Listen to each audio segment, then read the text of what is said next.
Madam Clerk, if you would call a roll call. Michael Didio. Cynthia Aikman. Hans Petcher. Here. Tucker Whitman. Here. David Axton. Mark Farrell. Here. Paul Pinckney. Here.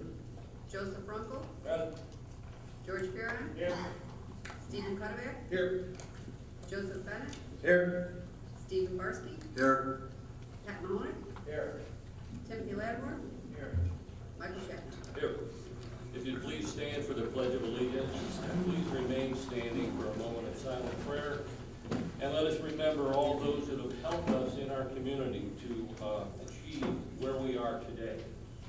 I pledge allegiance to the flag of the United States of America and to the republic for which it stands, one nation, under God, indivisible, with liberty and justice for all.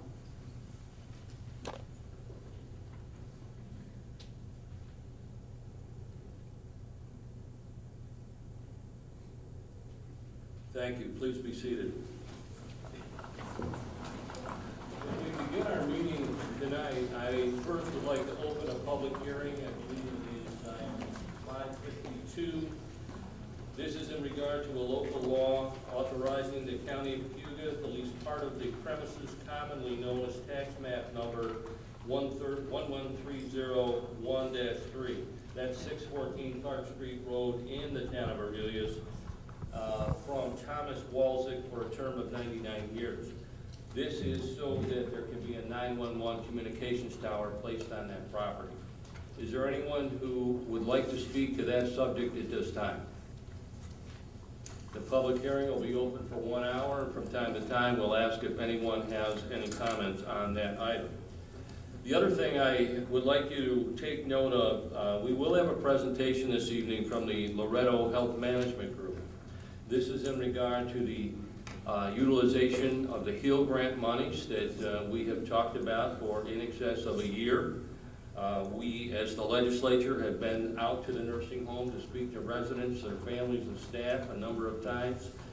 We have tried very hard to keep this process transparent and open. We have listened to many of the comments.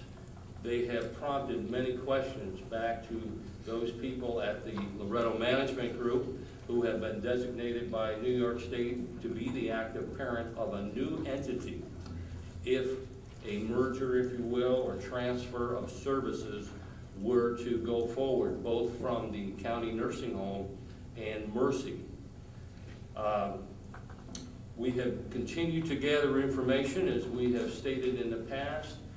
We think we have now reached a point where we have enough technical information, enough information about what the climate would look like going forward for our community to enjoy long-term care and sustain it, that we could have this presentation to the public, and then there will be a vote called for the legislature. I'm going to allow a couple of minutes per speaker with regard to that subject. I'll be keeping time, so we may go a little bit over. I've tried to condense this to about 45 minutes of comments. If we need to go a little bit over, we will, because we want to hear everybody's comments, concerns, or questions. Thank you. And Madam Clerk, if we could proceed. No proclamations, emergency authorization for hiring and spending. Reason for emergency hiring and spending: the coroner has requested the addition of one or more physicians to his staff to assist in the investigation and signature of death certificates while he is temporarily unavailable. The authorization requests permission to hire one or more physicians as independent contractors on a temporary basis at an hourly rate of $125 for the investigation and review of deaths for the purpose of signing death certificates. The expense will be addressed by the transfer of $15,000 from account number A10144-54131 insurance to account number A11854-54059 professional services. The chairman of the Cayuga County Legislature is hereby authorized and directed to sign one or more contracts with qualified physicians, and the Cayuga County Treasurer is hereby authorized and directed to make the journal and accounting entries required to implement the intent of this emergency authorization. It has Thank you. Is there any public to be heard? Does any legislator have a request from any citizen at this time, not related to the long-term care project? Okay. That being said, we have minutes for approval and for reading. For approval, 5/21/13, 5/28/13, 6/12/13. For reading, 6/19/13, 6/25/13, and 7/11/13. Mr. Didio. Mr. Didio has moved and Mr. Pinckney has seconded that we waive the minutes for approval and for reading. Is there any discussion? If not, all in favor? Aye. Any opposed? Thank you. At this time, I'll call upon Dr. Larson to provide us with a college report.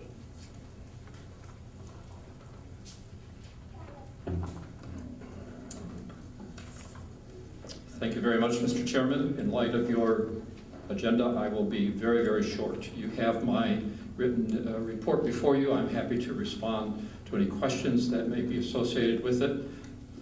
Let me recognize two of the college trustees who are here this evening, Melina Carnicelli, whom I believe you know, and George Fearon, and let me express my thanks to them for their service.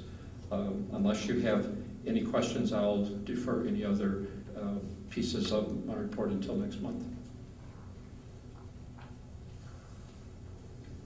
Thank you very much. Mr. Chairman. I'm sorry, Mark, please. Doctor, just a general question in regards to the budget we'll be voting on this evening. Yes. Do you have any flavor or any indication on where you feel, at this point in time with the numbers in front of you, what we're going to be looking at next year? I anticipate, Mark, that we'll probably be in the same territory next year in terms of budget. So much of it depends upon how enrollment plays out. 90% of the college budget is tied to enrollment in one fashion or another. And so unless we see dramatic change in enrollment this coming year, I anticipate that the college budget request for next year will be similar. Thank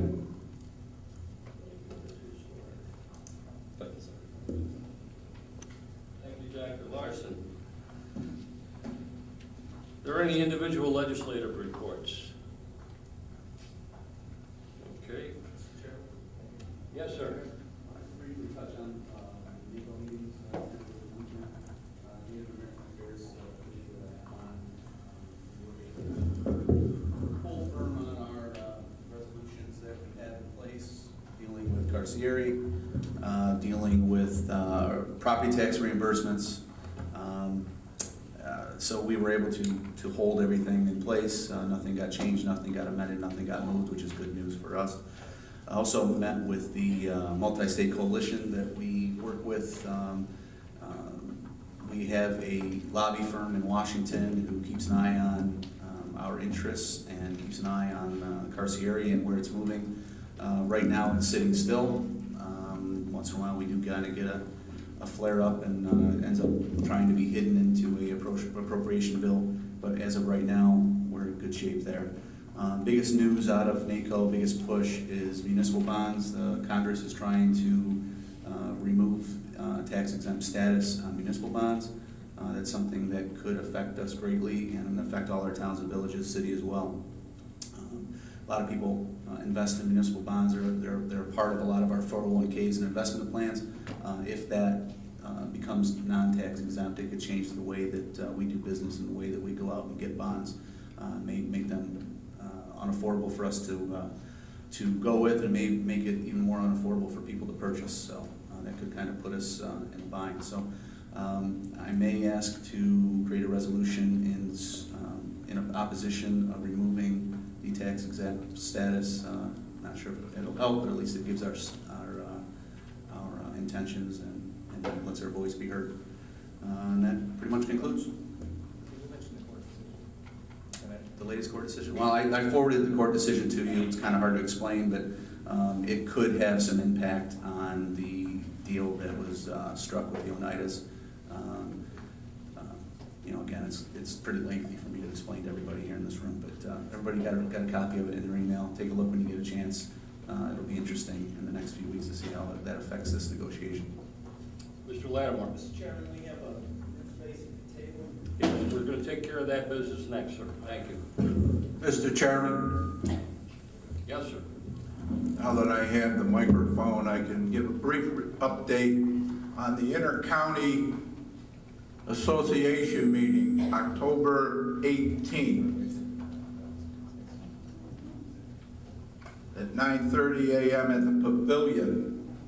Cayuga County is now a recognized member of this Association of Counties in the western part of New York State. And I want to remind the legislators that door prizes and donations are accepted up on the 6th floor to the county clerk. Any questions, you can give me that information. One last note is that Katie Jacob, the Cayuga County Wasco Lake Watershed Inspector, is running full force right now, and he is doing a fantastic job. Thank you. Thank you, Mr. Didio. At this time, I would ask if anyone has any comments with regard to the public hearing with regard to the 9/11 Communications Tower. Okay, we'll move ahead. Next on our agenda is the Budget Director's Report. Our Budget Director, Lynn Marinelli, is out of town presently.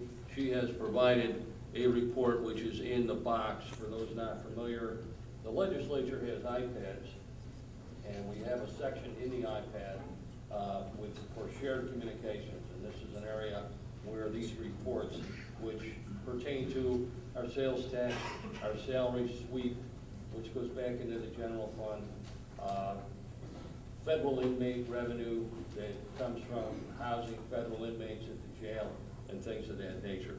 So if anyone has any questions, I would ask that you email Lynn. Now at this time, I'd like to call up our new county administrator, Ms. Suzanne Sinclair, and welcome her to her first meeting. Thank you very much.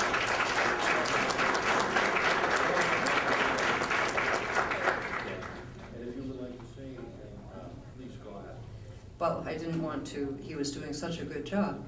Well, good evening, and I would just like to say that I am very, very pleased to be associated with Cayuga County. It is a beautiful county. I keep finding new corners of it that just stun me with the lushness of the scenery and the agricultural rolling hills, and so many interesting things to do in Auburn and the various villages. So I hope to have a long and happy relationship with you, and I hope that you will touch base with my office if you have need of it. Thank you very much.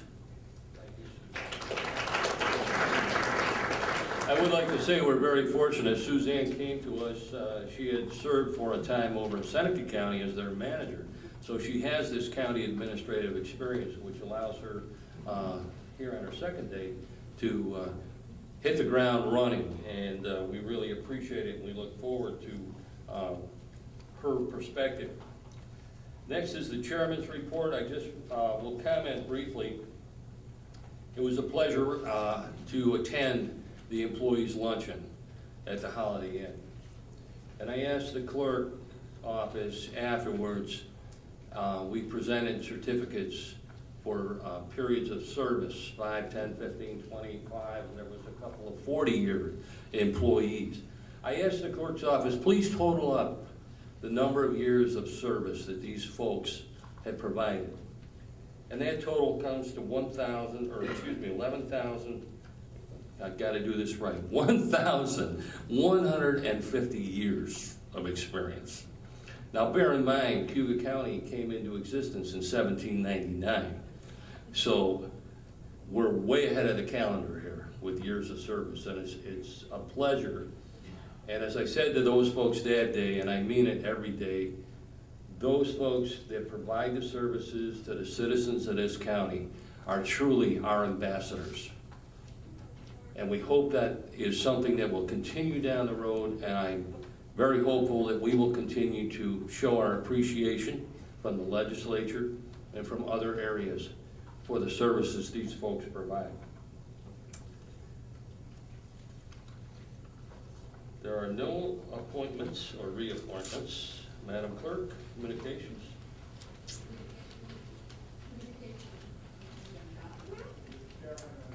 Didio would like to move to waive the reading of those. Is there a second? Mr. Pinckney seconds. Is there any discussion? Anyone like any of these communications read? If not, all in favor of the waiving? Any opposed? Thank you. That being said, we can move on to our regular monthly resolutions. Mr. Axton?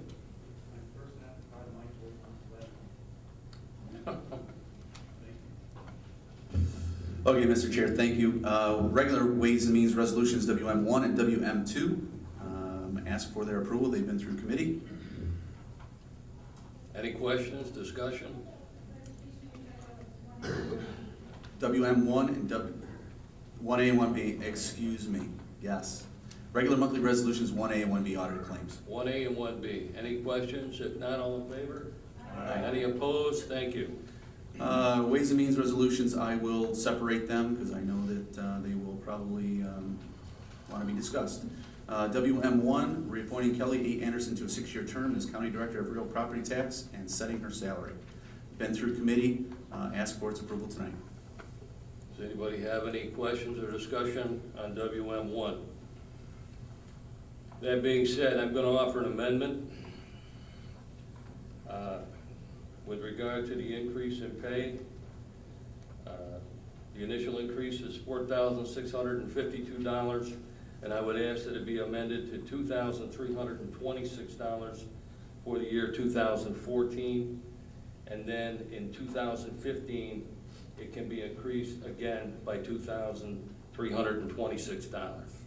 Is there a second? There's a second. Any discussion on that amendment? Yeah, have a roll call vote.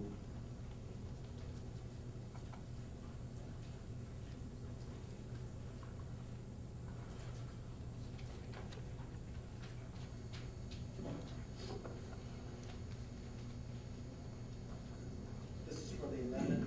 This is for the amendment to increase the present salary by $2,326.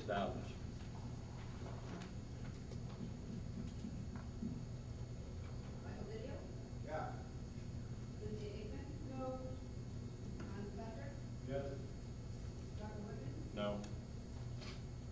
No.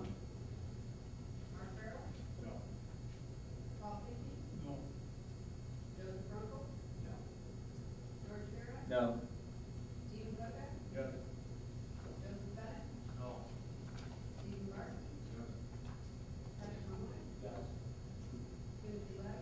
This is to go along with the chairman's amendment. Yes. Yes. Yes. It's defeated. Therefore, back to the original WM1 as presented. Is there any further discussion on WM1? If not, would you like another roll call vote, or would you like to just go with a voice vote? George. Okay. George requests a roll call, please. I didn't. No, he didn't. I'll ask for a roll call.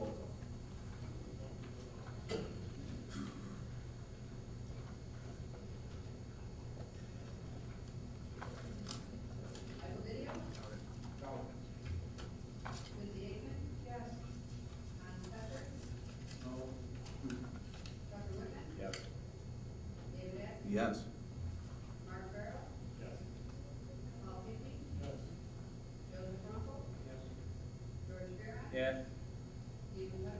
No. Joseph Bennett? No. Stephen Barsky? No. Patrick Ramone? No. Timothy Latimer? No. Michael Chapman? No. So we don't reappoint.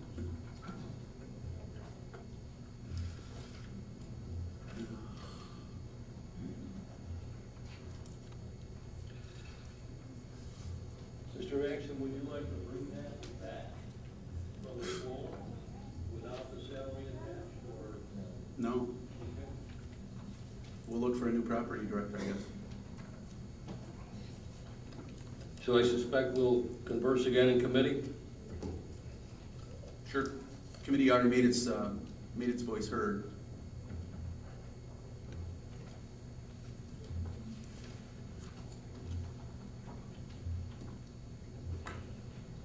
WM2, sir? Sure. WM2, amending capital H project number 09-02 and 12-03 to transfer the sum of $2,869.91 from capital H project number 09-02 to capital H project number 12-03. Been through committee, needs a 2/3 vote. Is there any questions or discussion? If not, all in favor of WM2? Aye. Any opposed? Thank you. Mr. Mahoning. Mr. Chairman, Health and Human Services had 8 resolutions. I offer up the bundle unless someone would like to put it out and add on to both committees. Would anyone like anything separated? Mr. Mahoning has offered them 1 through 8 as a bundle. Any discussion? All in favor? Aye. Any opposed? Thank you. Mr. Fearon. I'd like to bundle 1 through 4 and number 6. I'm going to take number 5 separately. Oh, 1 through 4 and 6. 1, 2, 3, 4. 1, 2, 3, 4. If I understand, is that right? And 6 as a bundle. Okay. Is there any discussion on any of those? 1, 2, 3, 4, and 6? If not, all in favor? Aye. Any opposed? Thank you. Mr. Right. Fearon. Now I'd like to present number 05.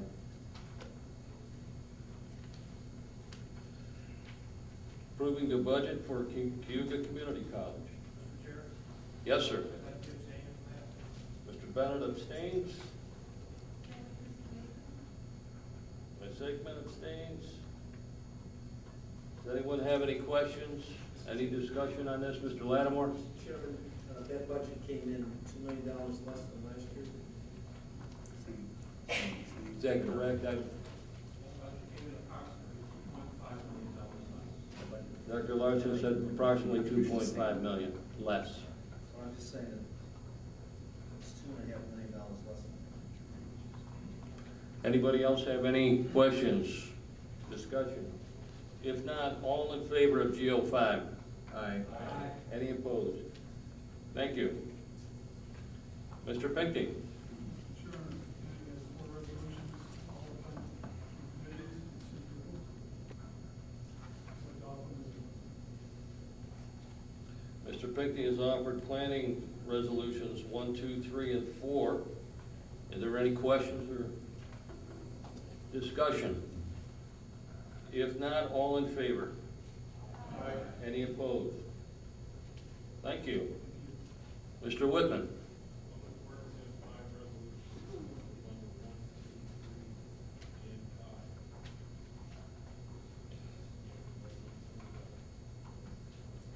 Mr. Whitman has offered 1, 2, 3, and 5 of the resolutions from Public Works.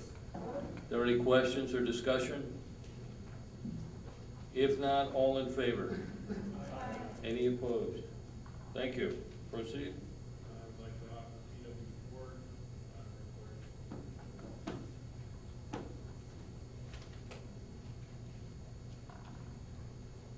PW4, PW4. Can we have a roll call on that, please?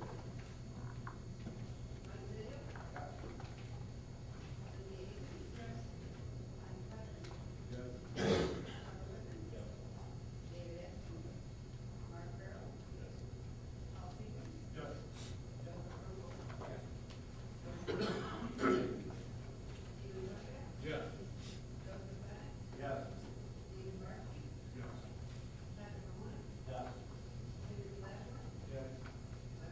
Yes. That is passed. Mr. Cuddeback, Judicial and Public Safety. Mr. Chairman, Judicial Public Safety Committee has offered up 4 resolutions, that went through committee. And when signed by both, and Mr. Cuddeback has offered 1 through 4 as a bundle. Yes, sir. Oh, very good. Thank you, Fred. If we could exclude number 4 for the time being. Thank you. 1, 2, and 3. Are there any questions, discussion? If not, all in favor? Aye. Any opposed? Thank you. JP five is added after committee, authorization to create and fill part-time coroner's investigator and coroner's office transfers that money to cover that bill. We have a second? Yes, sir. Is there any discussion on JP five? Mr. Cuddeback? Chairman, I'd like to offer one amendment to that resolution, that the timeliness of this part-time bill be until October 31st of this year, and if it's needed after that, we can readdress it. Okay, is there a second? Second by Mr. Runkle. Any discussion on the amendment to limit the part-time coroner's investigator position through October 31st of this year?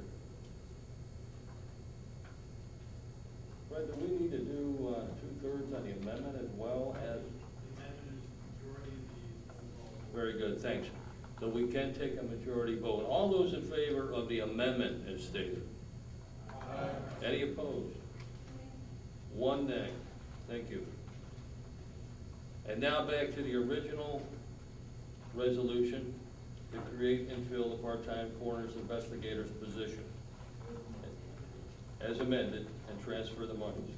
And for that, we're going to need a 2/3, so if you would, please.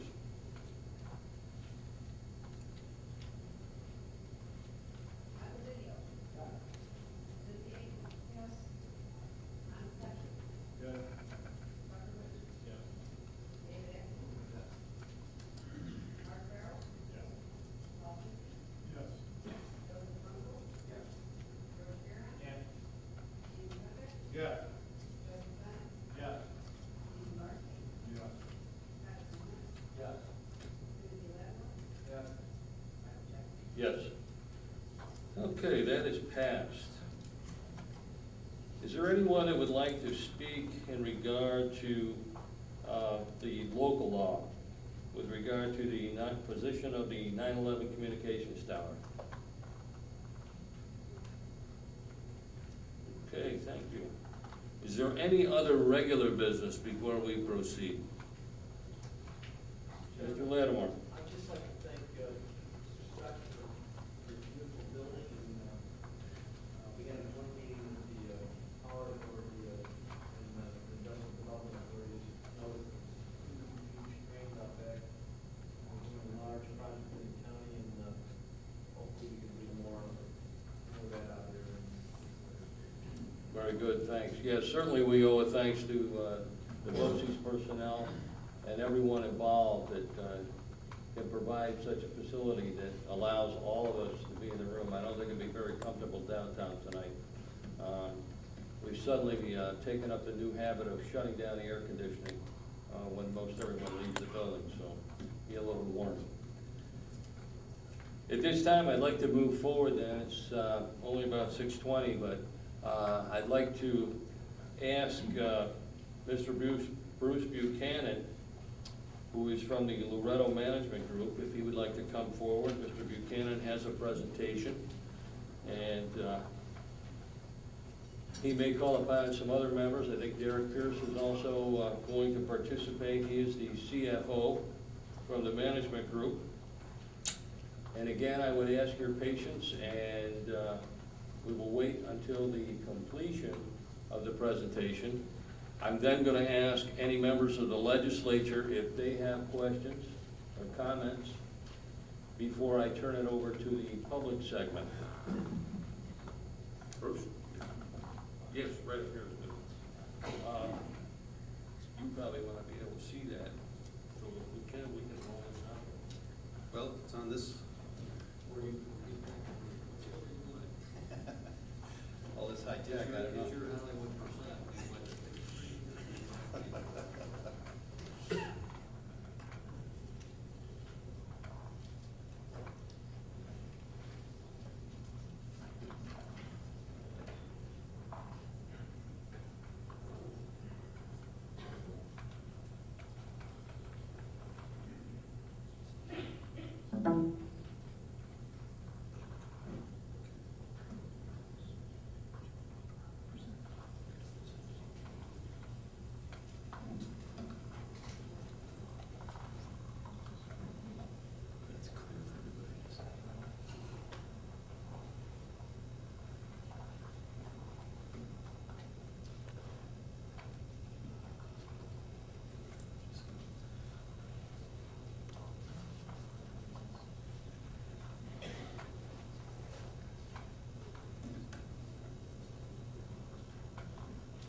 Okay, I think we have all the technical difficulties ironed out. Well, thank you very much, Mr. Chairman, for allowing us the opportunity to join you this evening to talk a little bit about Loretto and also what we believe will be a great project for this community and will benefit many, many citizens of Cayuga County over a number of years. And we're delighted to be here. So, Mr. Chairman, ladies and gentlemen of the county legislature, and all the interested citizens who've turned out tonight, thank you for your attendance, and I look forward to walking you through a proposal to address skilled nursing care for frail elders in this community. And this is a critical issue for this county as well as many others across the state and around the country. And it's a challenging issue. And it's one that carries a lot of emotion with it. It's one that is hits home to us, to all of us and our families. And it's one that we want to make sure that the best decision is made. And certainly I'm very pleased and proud to be here today representing Loretto and telling you a little bit about Loretto and how we envision a process that will secure the long-term future of skilled nursing care in this community and make it part of a larger organization that will help with the viability on into the future. To start off, let me introduce myself. I'm Bruce Buchanan. I'm the Chief Executive Officer for Loretto. Also joining me in the presentation today will be our Chief Financial Officer, Derek Pierce. He's the technical wizard that set all this stuff up for us, along with great people here at BOCES, and we really appreciate this environment in which to make our presentation. Also joining us from the Sisters of St. Francis of the Newman community is Sister Pat Fogel, and also representing Loretto today is the Chair of the Board of Trustees, Kim Townsend. And we're pleased to have them with us. And other interested people as well are here from both Loretto and from the Mercy organizations to let you know of our support for what we're talking about today. So to start off with, we have a table of contents, but I think we can probably skim through that pretty quickly because we really like to get into the heart of the presentation. And what we're here to talk about is a merge of the two skilled nursing facilities in this community. This project has been envisioned for several years now, and it's of course you're very familiar with the county facility, an 80-bed facility, which is sponsored by and really funded by the county government. And while it collects revenue from all of the payer sources, if there's a shortage in its revenues, then the county is required to fund that in order for the facility to break even. And your facility has been in existence since 1984, and it's a fine facility. And I think it has stood you very well over many, many years. The Mercy facility is a larger facility. It has been in existence since 1972, sponsored by the Sisters of St. Francis of the Newman communities. And of course, they've been in this community for many, many years. And you all know them and the great work that the sisters do and have been committed to doing here in Auburn and Cayuga County for all these years, and remain committed to making sure that the best services can be provided as possible. Loretto is an organization based in Syracuse that was founded in 1926, and the facility originally was a rest home right on what is now the main campus of Loretto, and you can see on the picture on the upper left side, that's our Cunningham building, and that is our main campus. Although if you are familiar with the campus, you'll know that there's a very old building, still standing, and still serving residents in the Syracuse community through to this day, since 1926. And we take great pride in maintaining the history of our organization, but also the history of our facilities, because we believe that's very important to who we are today. And so we bring that history forward through the continuation of work and service to support the entire community through a values-based, not-for-profit approach to providing healthcare services to the community. And we believe that that does make a difference. Our mission on the following page is we believe is very clear. We have a rich heritage of faith and service. We work to empower elders and those who care for them, because this is not just one person, it's the family or other caregivers that are involved in making sure that elders are respected and well taken care of. And we believe in that, we believe in that purpose, we believe in the wholeness of care, and we believe very strongly in dignity. And we are committed to working with all of our partners, and hopefully working with you as we go forward, to really work to transform the face of elder care in this entire region of the state of New York. Our values are based on integrity. Our values are also based on respect. I've talked about our concern for elders. We're committed to excellence as well. But we also are committed to collaboration. And that's where one of the areas that we really feel strongly that this partnership will bring great benefits to all three organizations as we go forward. Now, if we look at the financial performance of the two nursing homes that we're talking about in this community, these are the financial results based on the audited financial statements from 2012. So the audited financial statements carry the 2012 results as well as the 2011 results. And this is a picture that is not unlike many others around this state. Both of these nursing homes are losing money, and unfortunately they're losing money at an increasing rate. So this is a very challenging time for skilled nursing care. And we do know that the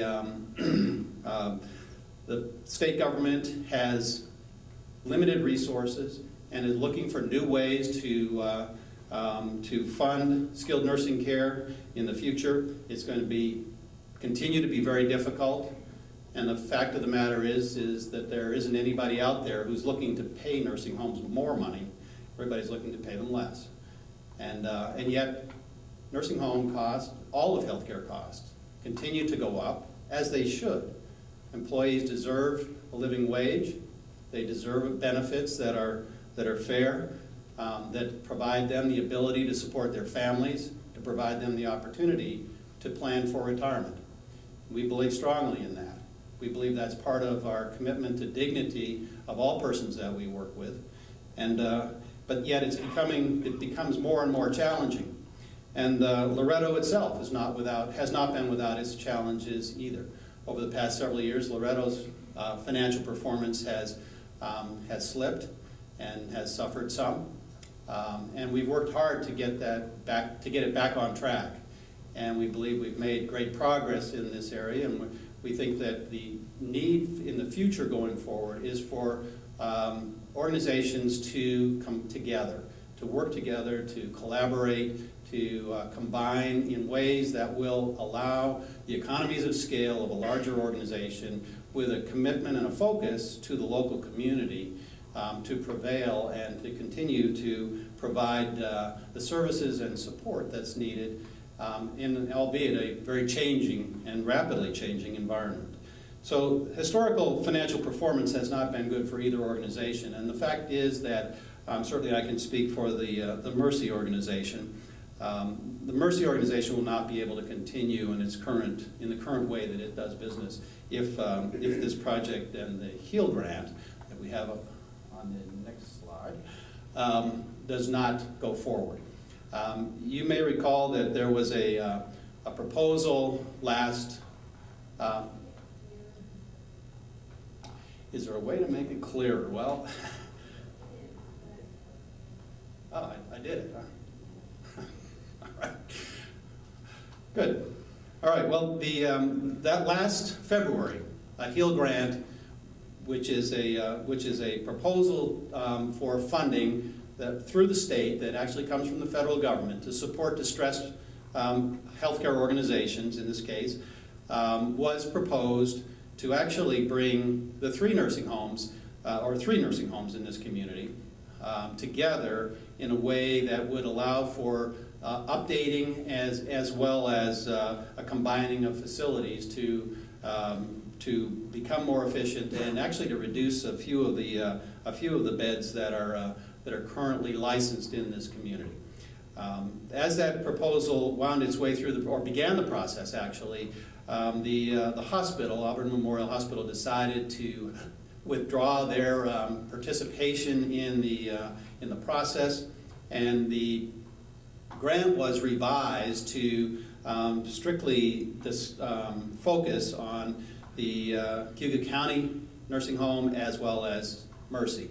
And so that revision dropped out the 40 beds from the Auburn Memorial that was originally in the proposal, and then Mercy and the county facility proposed to go forward with a reduction of a total of 17 beds to bring the total to 300 beds in this new project, which would then be funded through, or the renovation of the Mercy facility would then be funded through through a HEAL grant. The good news is that grant was approved last summer. And since that time, we've been working on trying to understand, or Mercies have been working on trying to understand how best to go about using the funds, how to structure a relationship with the county that would assure that there was still a strong venue for input from the county, as well as the opportunity to utilize all of these funds that were available, and in the completion of a project right here. And Derek will talk about the numbers a little bit, but let me just quickly give you a highlight. The HEAL grant is worth $19.9 million, of which almost 15 will be spent here in Cayuga County.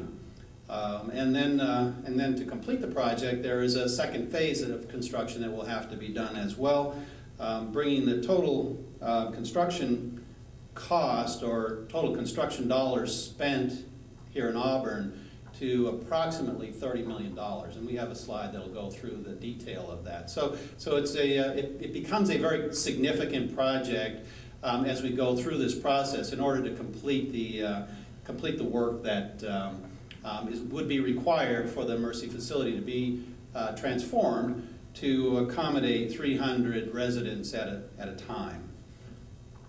The structure that we have developed to bring this all together is, and what we're proposing to you tonight is to develop a new corporation, a new not-for-profit corporation that would then have both of the entities transferred into it.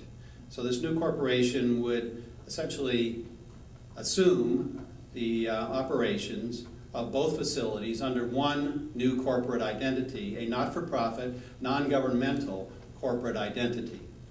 And the plan or the requirement then would be, in order to complete the renovation at both facilities, that the new corporation would have responsibility for operating both of the locations during construction at Mercy, and then once the construction was completed, that the county facility would be returned to the county for the county's use in the future. The governance for this organization would fall under Loretto. And let me just step back a minute and tell you a little bit about how Loretto became involved in this project. Loretto did not seek this out, although we're very pleased to be able to be here today with you to talk about it. As the sisters were, and the Mercy organization were working with the Department of Health in Albany to determine the best way to structure themselves to spend the $19.9 million that, that is coming about through the HEAL grant. The Department of Health placed a requirement on them, and that requirement was that they needed to find a larger organization that they could join with in order to go forward with this grant. The Department of Health felt that as a single standalone facility that the Mercy organization solely in and of itself did not have everything that they wanted to see in an entity that in which they, the Department of Health from Albany, would invest almost $20 million. And they wanted to make sure that there was adequate and deep enough resources to assure that the organization could transition through this construction period as well as move into the future successfully. And the Department of Health asked the Sisters of Mercy, the Mercy organization and the Sisters of St. Francis of the Newman community to identify others that they would be willing to work with. And they came to us and they asked us if we would have an interest. And we said we would, although there were concerns that we had about the project. We felt that the Department of Health needed to make sure that there was a way for us to realize and be able to access all of the HEAL funds in this project, because that's a critical piece of this, and the Mercy organization in and of itself, nor does the county organization have the funds to be able to construct or reconstruct the Mercy building in a way that will create a very state-of-the-art type of facility. So that was one piece. Another piece was that both of these facilities have suffered from a low rate from the Medicaid organization in this state, and actually Mercy more than the county.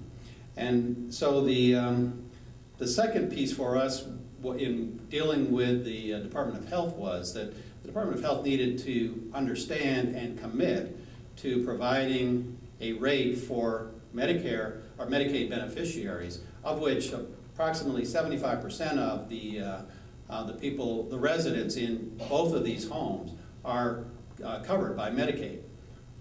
So to the extent that the Department of Health would commit to providing a rate that would make more sense and allowed the organization to be financially viable, Loretto is willing to sign on. And the Department of Health has worked with us on that, and they have just recently, unfortunately, it took a long time for them to get back to us with a decision, but they have recently told us that they want to see this project go forward. They want to see the money spent in this community, and they understand that in order to do that, they will provide a rate that will allow the facility to be financially viable in the future. Not overly profitable, but viable and sustainable. So that was a second point that we thought was very positive for this project going forward. And we're pleased that they've come around to that point of view. The next piece was that we needed to make sure that all the partners were together on this project and willing to move forward. Because what the Department of Health has said to Loretto is that you need to become an active parent of this organization, of this new organization. And that's a technical term, but what it means is that the Loretto organization needs to do things a little bit differently than we have in the past in order to take this on. And our board has evaluated the pros and cons of that. Our board believes in this project, and our board believes that it fits our mission. The board believes it fits our not-for-profit mission. The board believes it fits our mission of service to the community. And the board believes that this project will be good for all three partners as we go forward. So they have willingly committed to filling out the paperwork required to become an active parent of the new entity. And an active parent is one that's actually a licensed agency. Even though the Loretto board is not operating a facility in and of itself, but does operate many facilities, the Loretto board will now represent a licensed agency as well. And so that was a requirement the Department of Health put on us, and we agreed that we would be willing to move forward with that stipulation. Second in this series is that we needed to make sure that Mercy was willing to commit to make this happen.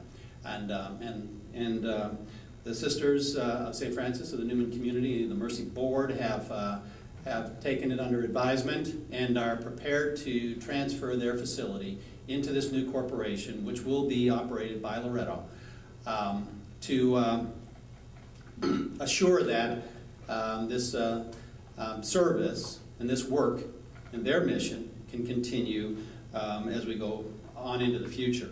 The last stipulation is that the county agreed to transfer your facility into this new corporation, and that it will be owned and operated by Loretto. The board structure that we've put together is a board of 13 members. This is the ultimate board structure, and I'll talk a little bit about our interim plan in a minute. But we recognize as we look at the board structure and we look at how, and we look at the duties and responsibilities of a board and what a board should be doing, the one thing that we believe in strongly is local representation. We believe that boards should be able to speak to the issues of the people in the community. And in that regard, we put a board structure together that would provide for the sisters to make recommendation for 3 of the members of a 13-person board. We also would ask the county to take responsibility for recommending 3 members also to this board. And then Loretto would appoint 7 members for a total of 13 members to this board. The commitment that Loretto has is that we will select, of our 7, at least 4 will be residents of Cayuga County. And we're committed to making that happen. And it really is consistent with our philosophy and belief in the importance of the local voice in providing healthcare services. So therefore, the Loretto board would be ultimately responsible for the organization. So it ultimately is required by the Department of Health, and through this active parent role, it is required to appoint all 13 board members, but it will only appoint from the list. It will only appoint 3 from the list that the county provides, and will appoint 3 from the list provided by the sisters. And the other 7 would be appointed by Loretto, 4 of which will reside in Cayuga County. So that's one piece. Now, in order for us to move forward with this project expeditiously, and really time is of the essence in this here, because the HEAL grant expires December 31st, 2013, this year. So there's a lot of money that needs to be spent between now and the end of the year. We have a plan to do that, and we believe that if we can start August 1st, we will be able to do that. But it is challenging. And it also requires us to move all of the pieces on this chessboard forward as rapidly as we possibly can. So in order to move forward quickly with forming this new corporation, we have decided that the best way to begin would be to begin with a board of only 5 members. And the reason for that is that forming a new corporation is a difficult process, and getting it licensed by the state is a difficult process. And one of the things that the state requires is that a character and competency review be done for all of the directors or the board members of the organization. And that's a lengthy process. It's not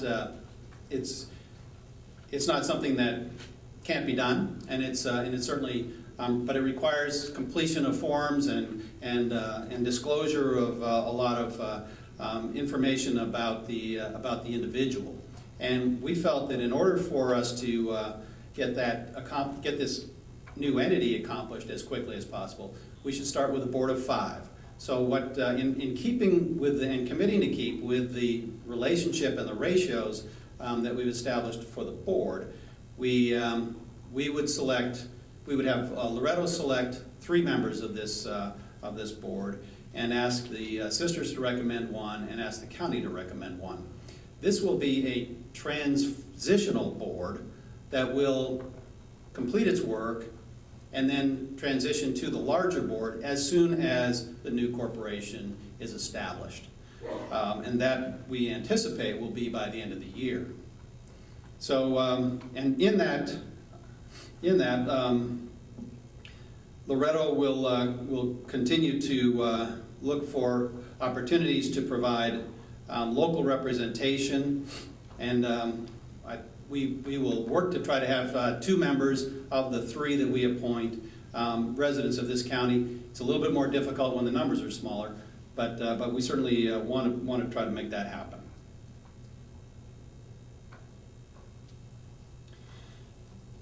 And then, as we've discussed, the reason that Loretto appoints the board is that Loretto will have fiduciary responsibility for this new entity.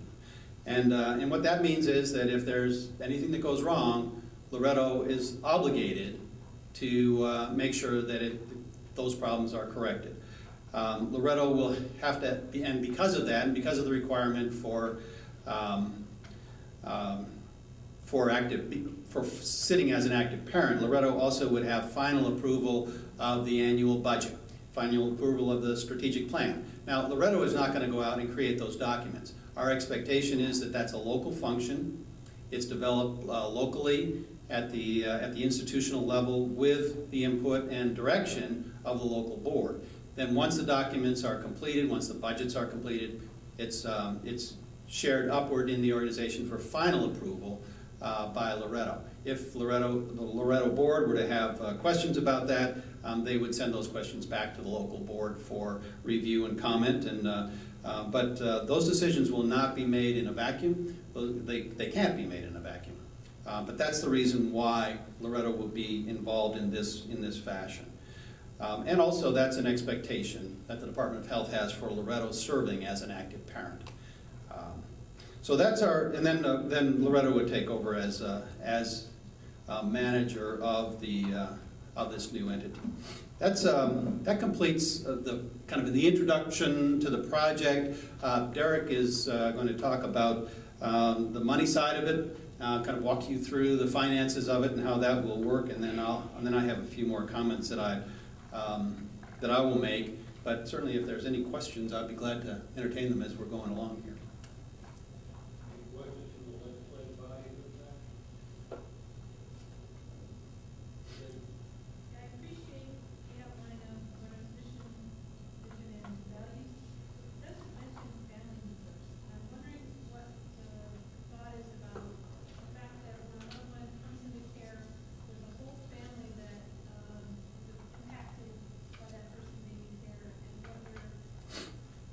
We've kind of broadened the concept a little bit, the concept of family a little bit.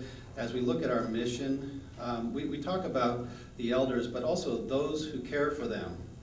And that's a combination. It's a way that we use to describe the not just the staff, but the other caregivers that surround that individual. And so that's really meant to be an all-encompassing group of people who support that elder. Mr. Chairman. Right. Mr. Chairman, sir, in order to remain financially viable, a merged facility might limit or cap the amount of Medicaid admissions, which essentially eliminates or restricts the current safety net role of Cayuga Nursing Home.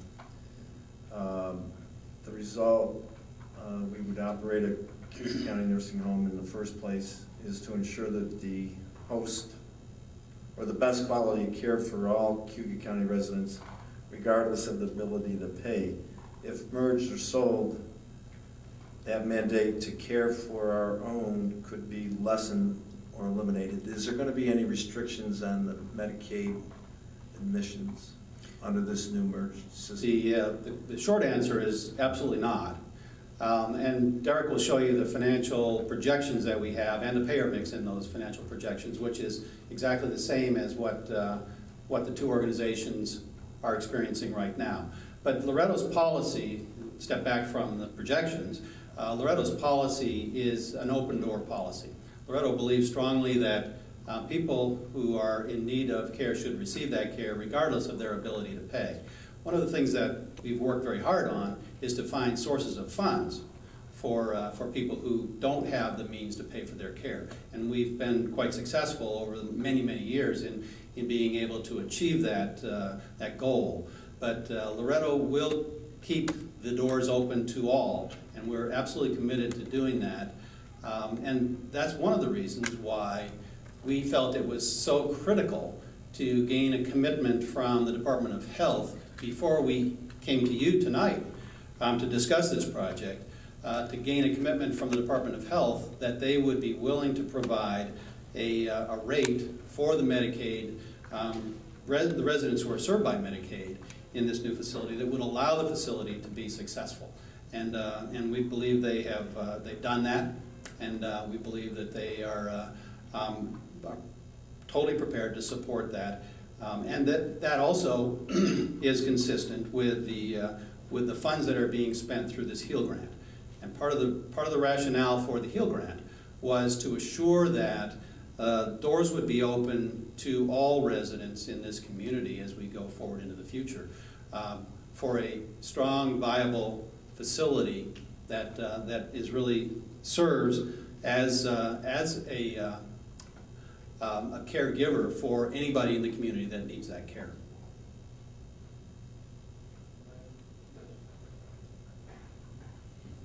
Just wanted to express one thing I thought was very important, is that the majority of the controlling board, once the temporary board is over with, would be residents of Cayuga County, and I just think that's very important. Thank you. Anyone else?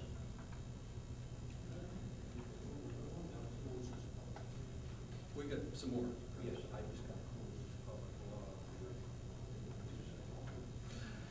Is there anyone else who would like to comment about the local law with regard to the situating the 9/11 tower in the town of Aurelius?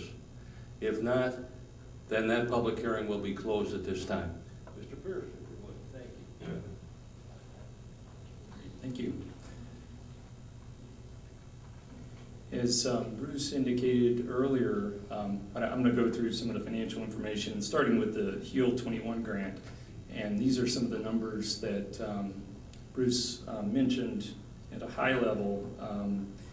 We initially, what was submitted for grant possibilities was $29.1 million. When the facility, the hospital, pulled out of the grant, an amendment was made last year, early part of last year, and brought that down to $19.9 million. What you can see on the far right-hand column is how those funds are distributed now, that $19.9 million. The first two lines with the capital work and the design fees is the $13.9 million worth of construction. The other amounts are for operating purposes for Cayuga County and for Mercy as the facility transitions, or facilities would transition towards one facility.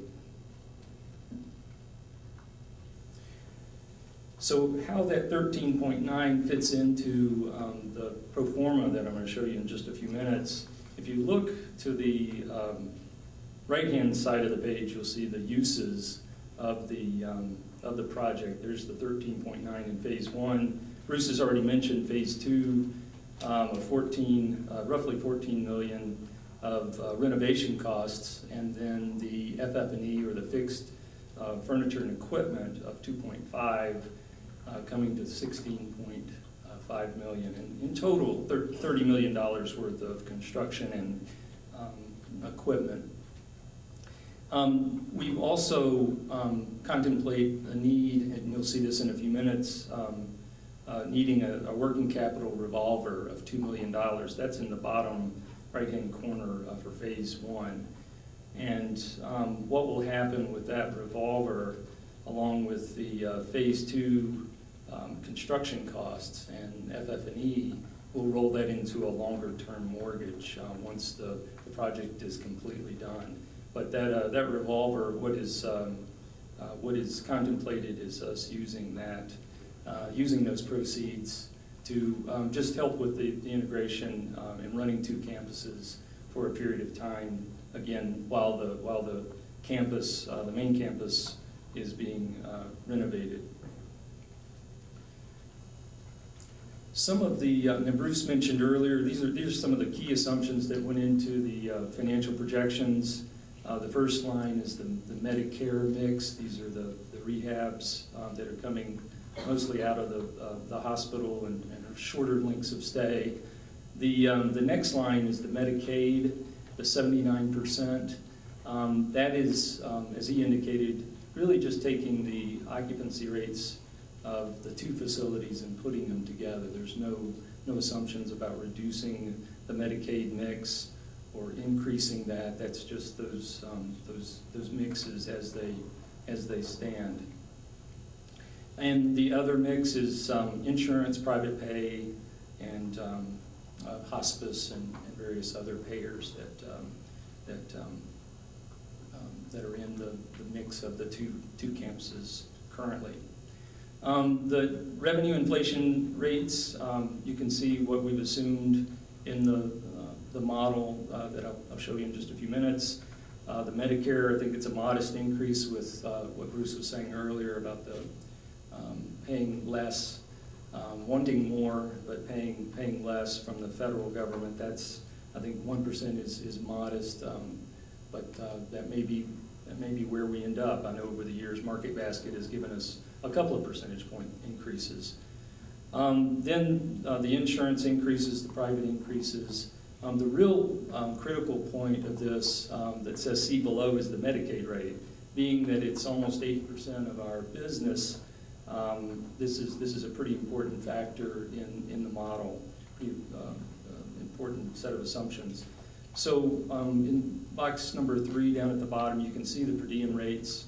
And that second line, the Medicaid Cayuga County rate, 300 beds, is what's assumed. As you can see in year 2 of the projections, we're almost up to $200 per day.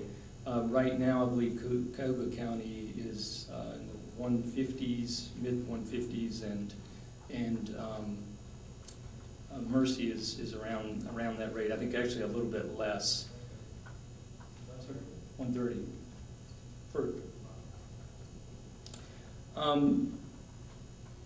The next slide, I wanted to show everyone the components of that. This is maybe a little too academic, but there are components to the Medicaid rate. In box 4, you can see the operating component, the cash receipt assessment rate, and the capital add-on. And the capital that assumption is important as we bring on depreciation, as we use interest to pay for some of the construction. That you can see that rate increasing to almost $200 in year 2, and thereafter over $200 per day for the residents in the Medicaid residents. The inflation rate for expenses, operating expenses, we ran those at 2%. I think that's a reasonable assumption. And then below you can see our bad debt percentage of 1.7%, and the cash receipt assessment percentage is baked into the model. Let me show you what the financial projections look like. In the first year, we're running 2 campuses. We are at 300 beds. As Bruce showed, there's 17 beds that would come out of service with this NewCo entity. You can see where the Medicare and Medicaid census would fall, not on a percentage basis, but actual census rates there. That brings occupancy around 94%. We're running that across the board. The revenues, and note here and in the previous slide, none of this includes any of the intergovernmental transfers or any county contributions. So revenues of $23.8 million in the first year results in a $1.8 million loss. And I guess more importantly, the EBITDA, the earnings before interest, taxes, depreciation, and amortization of a negative $1 million. Now that revolver I was talking about earlier, that $2 million revolver is part of that. We need those funds to make this year one transition. So in year two, what you can see with one campus, the census staying the same, and that significant increase in the Medicaid rate, if you noticed earlier in the slides, it's almost a $2.7 million increase in the payments that we get for Medicaid. That brings us to net income of $300,000 or a 1% profit margin. Now that's not a, when you benchmark this with area New York state margins and nationally, that's not a real high profit margin. But what's critical here is the EBITDA margin. Because there's so much depreciation that's included in that $300,000 number, it's the EBITDA. And the way to think of EBITDA is making operating payments before you make your mortgage payment, or make any renovations to your home, the new roofs. So this is free, what we think of as free cash flow. And that is a substantial number, almost $2.5 million in year two. And when you look at that EBITDA margin and benchmark that 10% or 11%, that is in a very good margin. And that is one of the things as we start the financing of that second phase. That's one of the things that will be looked at is the margin and the debt coverage ratio. And this is above the 1.5 threshold that bankers look at. In fact, I don't have it on here, but I think it may be over 2, which is very good.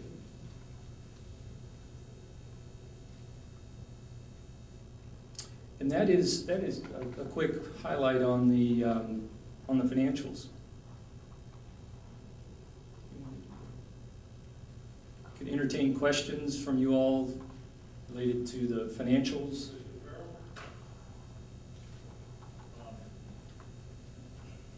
This merger takes place. You take over operation of the Cayuga County Nursing Home. When you take over that operation, what happens with the liabilities and the accounts receivable at that time? We would contemplating taking over the receivables and the payables at the time of the transaction. It's my understanding at this point in time that there's about $1.4 million in accounts receivable that the county is supposed to lean that people's property. We kind of done all the legwork, the legal work. And that 1.4 in the language, if we do this, that 1.4 will go to the realm and not back to the county. But it would go to fund the operations and to pay some of the corresponding liabilities that are also on the books.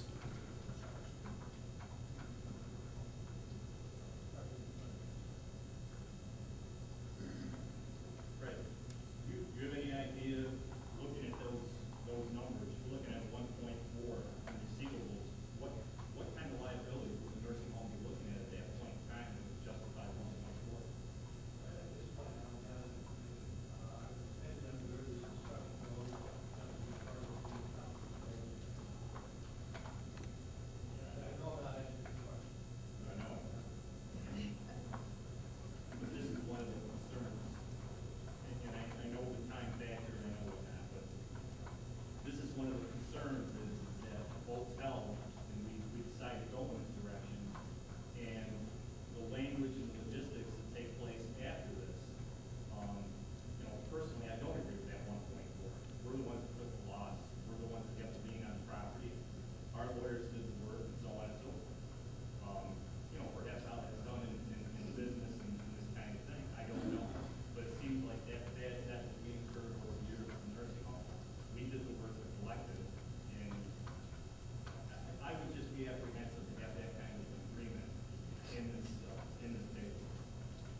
this any better?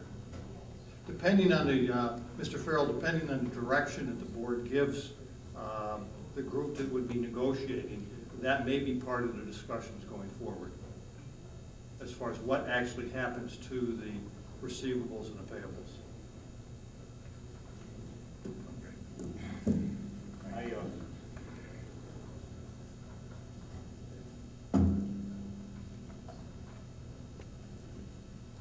I understand, and I know there's a vote tonight and whatnot, but these are, these are some of the logistics of what's going to transpire after this vote that I have concerns with, and they kind of worry me.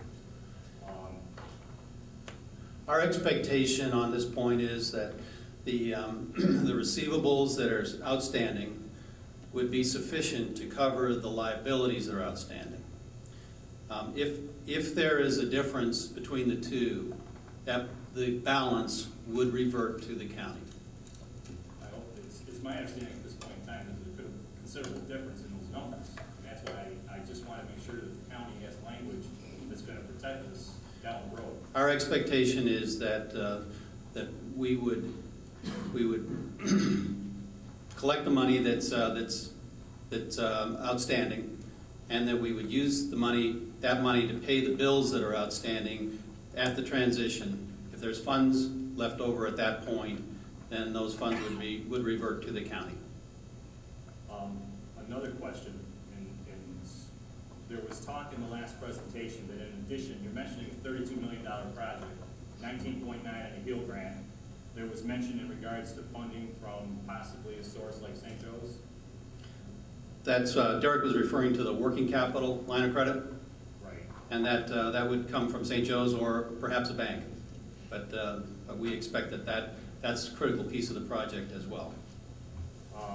Mr. Lattimore provided us all today with the literature that was in the paper that St. Joe's has joined the Catholic Health East. And part of that process, Catholic Health East will now take over the approval of major capital expenditures. It just concerns me that if there's any agreements that you have at this time with them to finance this project, are you on safe ground with that financing, or has that become unpredictable now? St. Joe's is looking at, right now, in conversations with the CEO at St. Joe's, they're looking at all alternatives to continue to move forward and assist in this project. There are some restrictions, you're correct, with the relationship that's being put in place. It's not completed yet, but being put in place with Catholic Healthcare East. We also, Derek and his team are also looking at other avenues for financing. We have we have at least one bank that's interested in supporting us in this, and I believe there are several other approaches to it as well. So we're confident that there's a mechanism to provide the $2 million working capital funding if it can't come from St. Joe's. And just, you're talking of a comfort level. How is that comfort level with the rest of the financing between the 19.9 and the 32? We have quite a few interested parties in providing a mortgage for this facility. These financials, one of the important parts for us was to make sure that we could develop a projection that would allow this new entity to be mortgageable. And the feedback that we've gotten from the bankers and other mortgage investors that we've spoken with is that these are very acceptable numbers from their standpoint. Thank you. Mr. Chairman, I'd just like to say that historically, the nursing home hasn't lost money year in and year out. At one time it was profitable. I think the county got a large sum of money from the tobacco money, and they thought they were doing the right thing by paying down on the mortgage, which changed the rate that we were receiving. Right now we are in the red with the nursing home, but it's because if we had still had a mortgage on that, our rate might have been different. Now, I could be wrong, but I think that some of this is due to our good intentions, but it actually made the rate go down instead of up. And I think that these rates that you're proposing now, isn't the state indicating that they're going to have a rate increase on these rates? We expect that the rates that we put up here are the rates that will be available to this facility over the next several years. At some point, 3-4 years from now, all of the entire Medicaid program and payment for services like this will be transitioned to managed care companies to negotiate rates. So from our standpoint, it was very important that we establish a base rate before the managed care programs take over and manage all of the Medicaid business in this state, so that base rate the base rate is a viable rate, and that's from where we would begin our negotiations with managed care companies. The benefit we believe in joining with Loretto is that Loretto will now be able to negotiate with the managed care companies over somewhere in the neighborhood of 1,200 or more licensed skilled nursing beds. It allows us to have a stronger position when we negotiate with the insurance companies.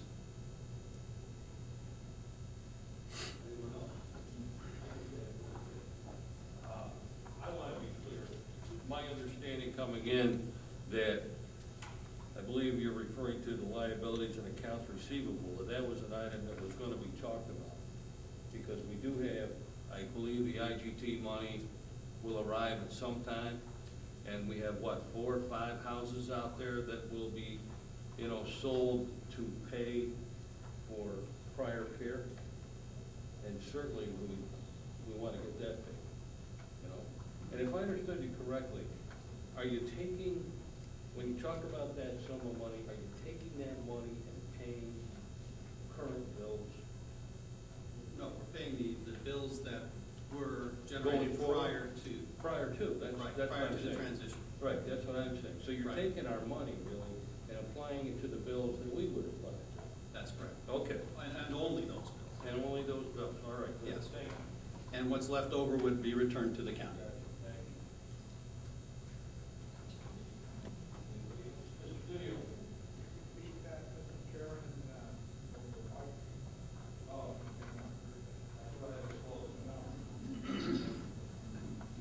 What I was asking was about the liabilities and accounts receivables that Mr. Farrell talked about. And it was my understanding that this was an area that we were going to talk about. And we were going to talk about it because we're going to have the intergovernmental transfer money coming. And we also have taken houses or taken real property because people haven't been able to pay. And those houses are now out there on the market. So we expect those houses to be sold, and we would then expect to put that money into what I'll say today is our accounts to pay bills going forward. And what I asked Mr. Buchanan, and he agreed, is what he had stated, they would take those monies and they would apply those, just as we would apply them, to our current bills. And the leftover monies would be returned to the county. Well, No? Not quite. We would, we basically, let's just say that we transfer the facility, or that the facility would be transferred December 31 of 2013. On that day, we draw a line.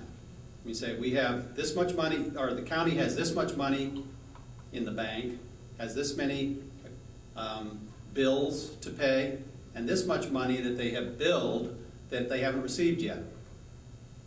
The money that's in the bank and the money that's billed will continue to be collected. Those two pots of funds will be used to pay the bills that are owed prior to that line that we draw in the sand on December 31st. So the money that's generated up to that point is used to pay the bills that are generated up to that point. Any money that's left over from that process goes back to the county.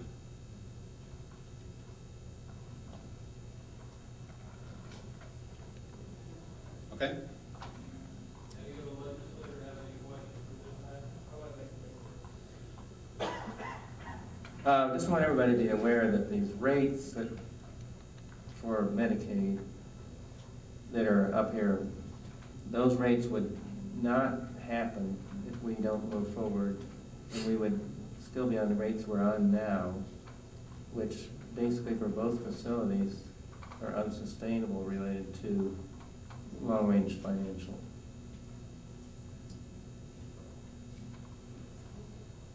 Anyone else?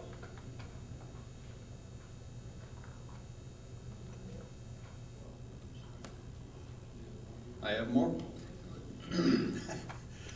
As we look at the alternatives that you're facing today, we believe there are three.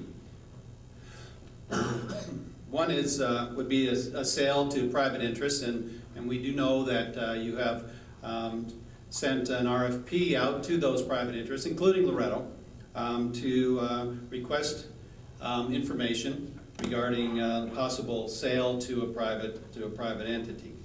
A second option that you would consider is this HEAL partnership that we're discussing today, a partnership between three entities serving this community for many, many years, who have very common, in our belief, common mission and goals.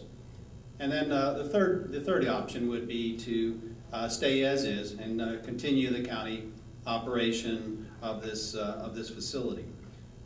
As we kind of dig into that a little bit more, as we look at the HEAL partnership, we believe it's a great opportunity to engage the state and the federal government, as well as local resources, in providing an enhanced program and service to the residents of this community. The HEAL grant is worth $19.9 million in and of itself, and then we also have the additional construction that would be part of this project. This approach through a not-for-profit enterprise with representation, with strong representation from the local community, would continue to retain the mission and the vision and the goals that you have had for your facility for so many years, and we believe that this can start very quickly. The private sale is our experience around the state and other places where we observe it's difficult to sell a nursing home that has less than 120 beds. It's not impossible, but it's more difficult than it would be to sell a larger facility. This is a one-time opportunity. It also will not provide continuing involvement, engagement, and oversight through board seats for the ongoing operation of the facility. So we believe that and we also believe that the private sale is going to take significantly longer than it would take to complete this transaction. And then the status quo, and of course that would be continuing with the current environment, the current situation, the current challenges that the county facility has. And the status quo would require Mercy to continue with the challenges that Mercy has as well, and that is going to direct activity on Mercy's part to take steps to make some changes in their structure, which will allow the Sisters of St. Francis of the Newman community a way to transition the operation of their facility. So the process that we see moving forward is that we move on 2 tracks starting this month, and in fact, in that regard, the Mercy organization has already submitted a certificate of need application to begin the construction through the money that's available in the HEAL grant. And that application is working its way through the Department of Health in Albany right now. The feedback that we get is that they are very committed to moving this along because they understand the time requirements to allow the HEAL funds to be used this year. We also, on a parallel track, would look to you, the legislative body here, to approve this, the transfer of the operations to Loretto and to this new entity, and that Loretto would file a certificate of need, what's called an establishment certificate of need, to establish a new not-for-profit corporation into which the county facility and the Mercy facility would be transferred. The next phase would begin next month, where we have been assured by the Department of Health that if there is a commitment on the part of this body to move forward with this project and join this effort, that they are prepared to allow construction to begin at the 1st of August. And that's very essential to us in order to allow us to spend the HEAL funds prior to the end of this year. If we can't begin in early August, it's going to be increasingly difficult to spend that money here in Auburn before the end of the year. So the expectation would be that this body would approve a transfer tonight. We'd work on the details of that. We have actually been already working with your representatives to develop a transfer agreement that would be reasonable and acceptable at the Department of Health level to assure them that you're making this commitment. Then we would work over the course of August through October to satisfy all of the requirements related to establishing that new corporate entity. And there is a process that the Department of Health follows that will require us to go through the Public Health and Planning Council at the state level in October to gain their approval to establish a new corporation that provides healthcare services, an Article 28A entity in this state. And we would then, once receiving that approval, expect that to happen late this year, and we would be on track at that point to have completed phase 1 of the construction, and we'd then be able to provide the final transition of the facilities, both facilities, the county facility as well as the Mercy facility, into this new corporate entity that would have been established over the period from now till then. So the advantages that we see in this going forward with a merger is as we've discussed already, the admissions policy remains the same. We're committed to serving the entire community. We're committed to serving everybody who has need for skilled nursing services, regardless of their ability to pay. We are a not-for-profit organization, similar to Mercy, and actually similar to the governmental entity in that our missions are very much the same. We're a facility that's represented, whose workers are represented by a union. We believe in that, and we have a strong commitment to our union relationships and our union partners in this project. We believe this is a way to provide continuity of care. We also know that this is the only way to have a fully renovated skilled nursing facility in this community. It's not going to happen if this HEAL grant and these HEAL funds are not utilized in this manner. And therefore, through the construction, the total construction package, as Derek mentioned, in the neighborhood of $30 million, we believe that provides economic development for the community as well. Now, one of the concerns that staff will have is what about my employment and how will that work?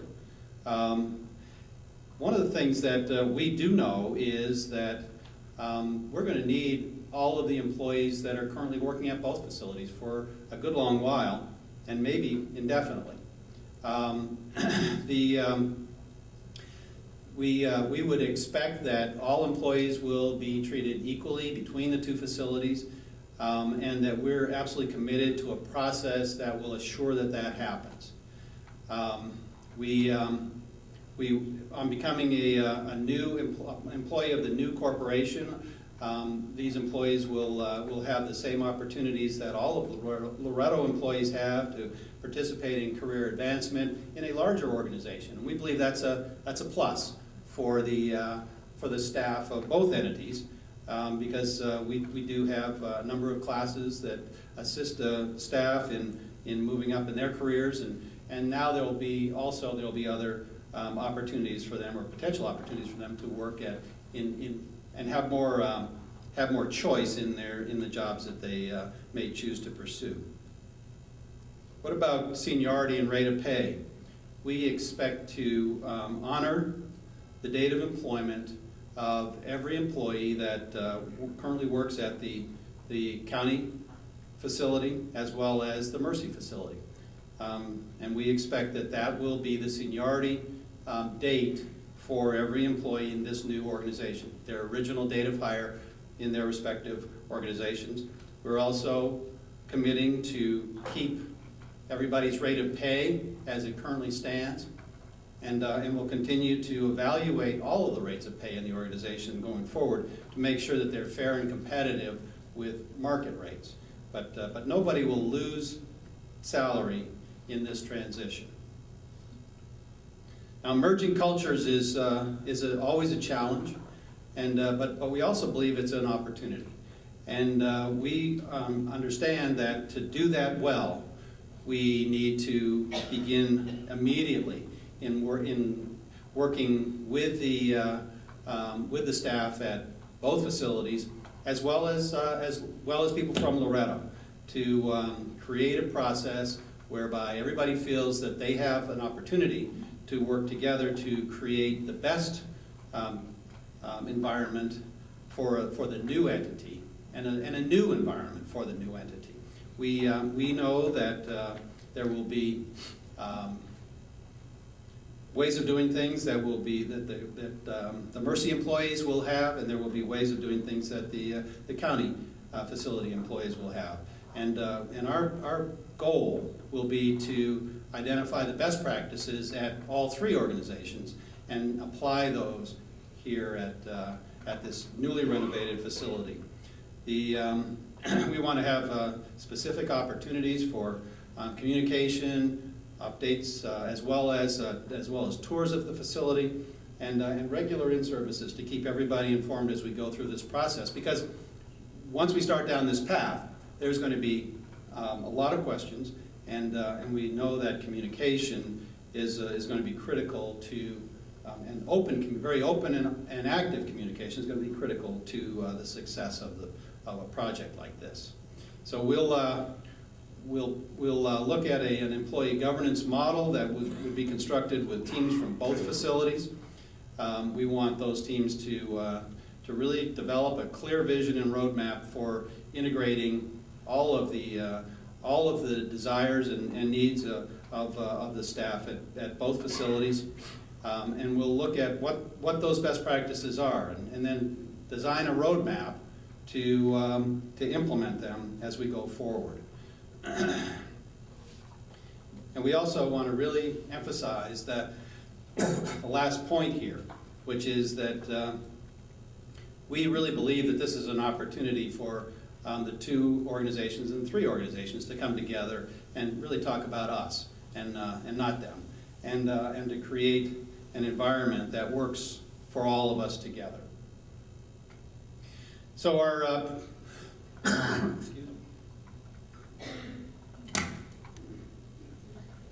proposal here tonight, and the reason for our being here tonight, is to request of you consideration and approval of moving forward with a transfer agreement to transfer the county facility into a new entity that will be formed over these next several months, and along with the Mercy facility, that this new entity would then be the surviving operator of the two campuses and ultimately of one campus.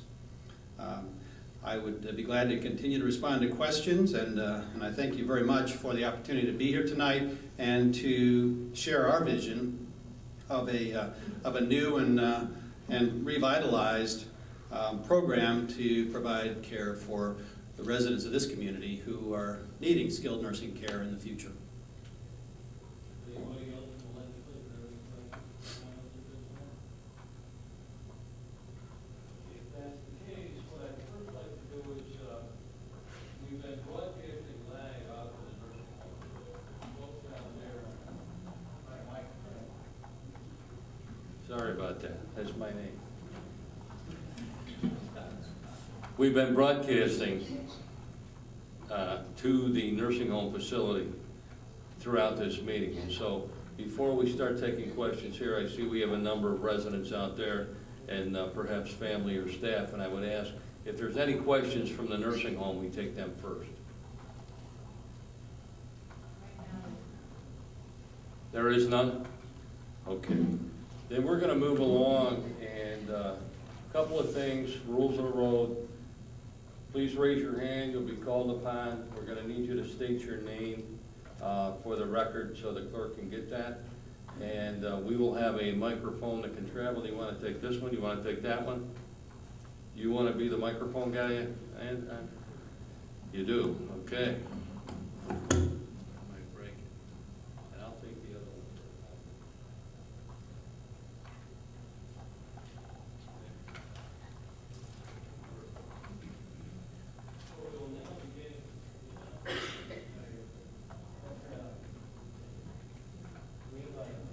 Now we have a green light. So at this time, we'll entertain questions from the public, and this young lady in the pink here, please.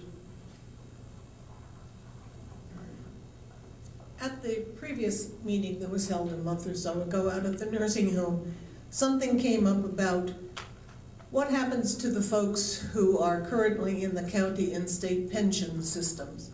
Where will they be as far as their pensions are concerned? At the time of a transfer, that would end.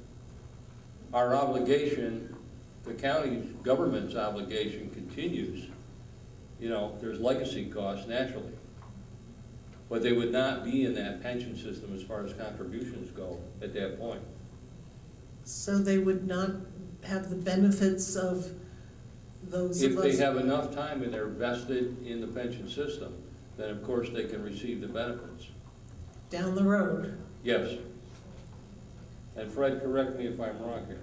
And health care benefits, things of that sort, you would have no part of that either? Not the health care unless somebody retired.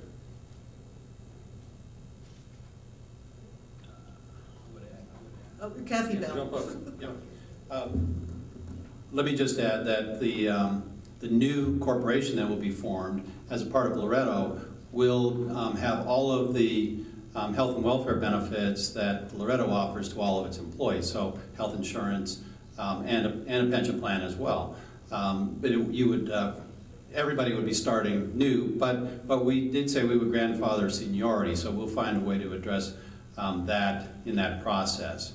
I don't have all the details of that today, but clearly you would be able to join the pension plan in the new entity, and health insurance would be provided through the contracts that we have today and other benefits that we provide as well. If we could, ma'am, can we get your name for the record?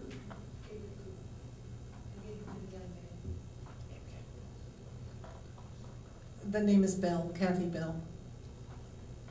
Okay. And the young lady in green. Kara Dodge. You had stated on a previous slide that we would all maintain our current pay.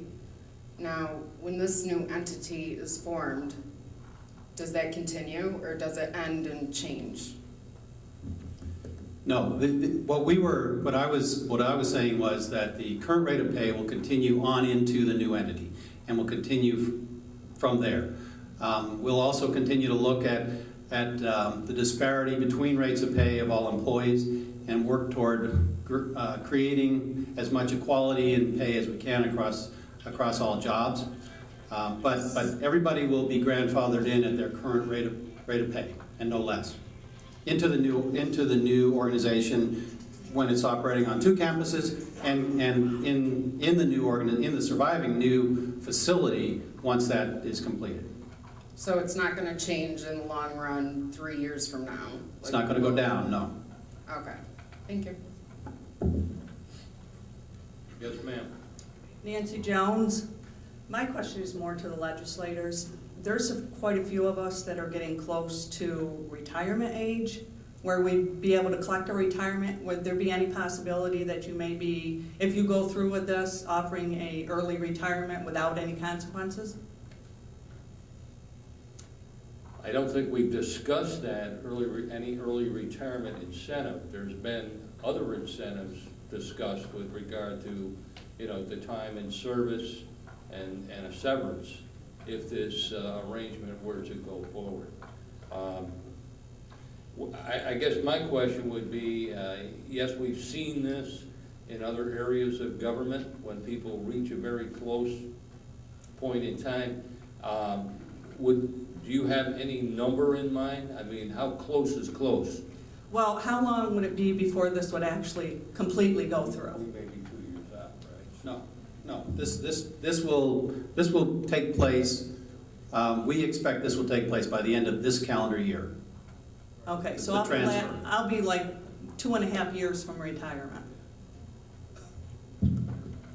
That's certainly something, if anybody else here in the legislature would like to jump in, I think it's something we could take a look at, but it's not been discussed as yet. Okay, because there's more than one of us. Sure. There's quite a few of us there at the same age. Good point. Thank you. Thank you. Anyone else? Nelson?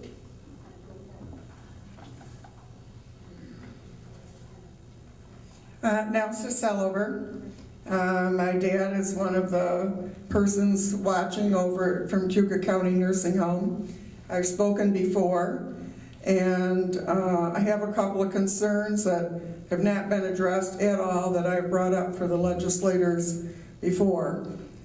There has been no discussion at all of the increase in seniors that are projected into the future for Cayuga County and across the nation. I have asked Nancy Sifka, our Office for the Aging Director, to please come and present some statistics that have not been discussed. We are already down 60 beds because Mercy is down from 297 to 237. And with the merger, it'll be down another 17, which will take our Cayuga County beds down to 77. How are we going to provide services in the future for a rising senior population? Number 2, and that is, it would be much less expensive to have 2 campuses than be putting all this money into Mercy, millions of dollars, and that when we have a beautiful campus out in the country already, make their necessary things at Mercy, you can still have a merger and have 2 campuses. We know well that Loretto deals with multiple campuses. Please leave Cayuga County Nursing Home there. Leave it alone. It's a beautiful facility. It's only about 26 years old. It gives a wonderful option for people who enjoy country living and that. And on top of that, why are we building high-rises when even Loretto knows that cottages are the way of the future, smaller residential type facilities? Why are we even discussing a higher high-rise? These are my huge concerns, and many people here.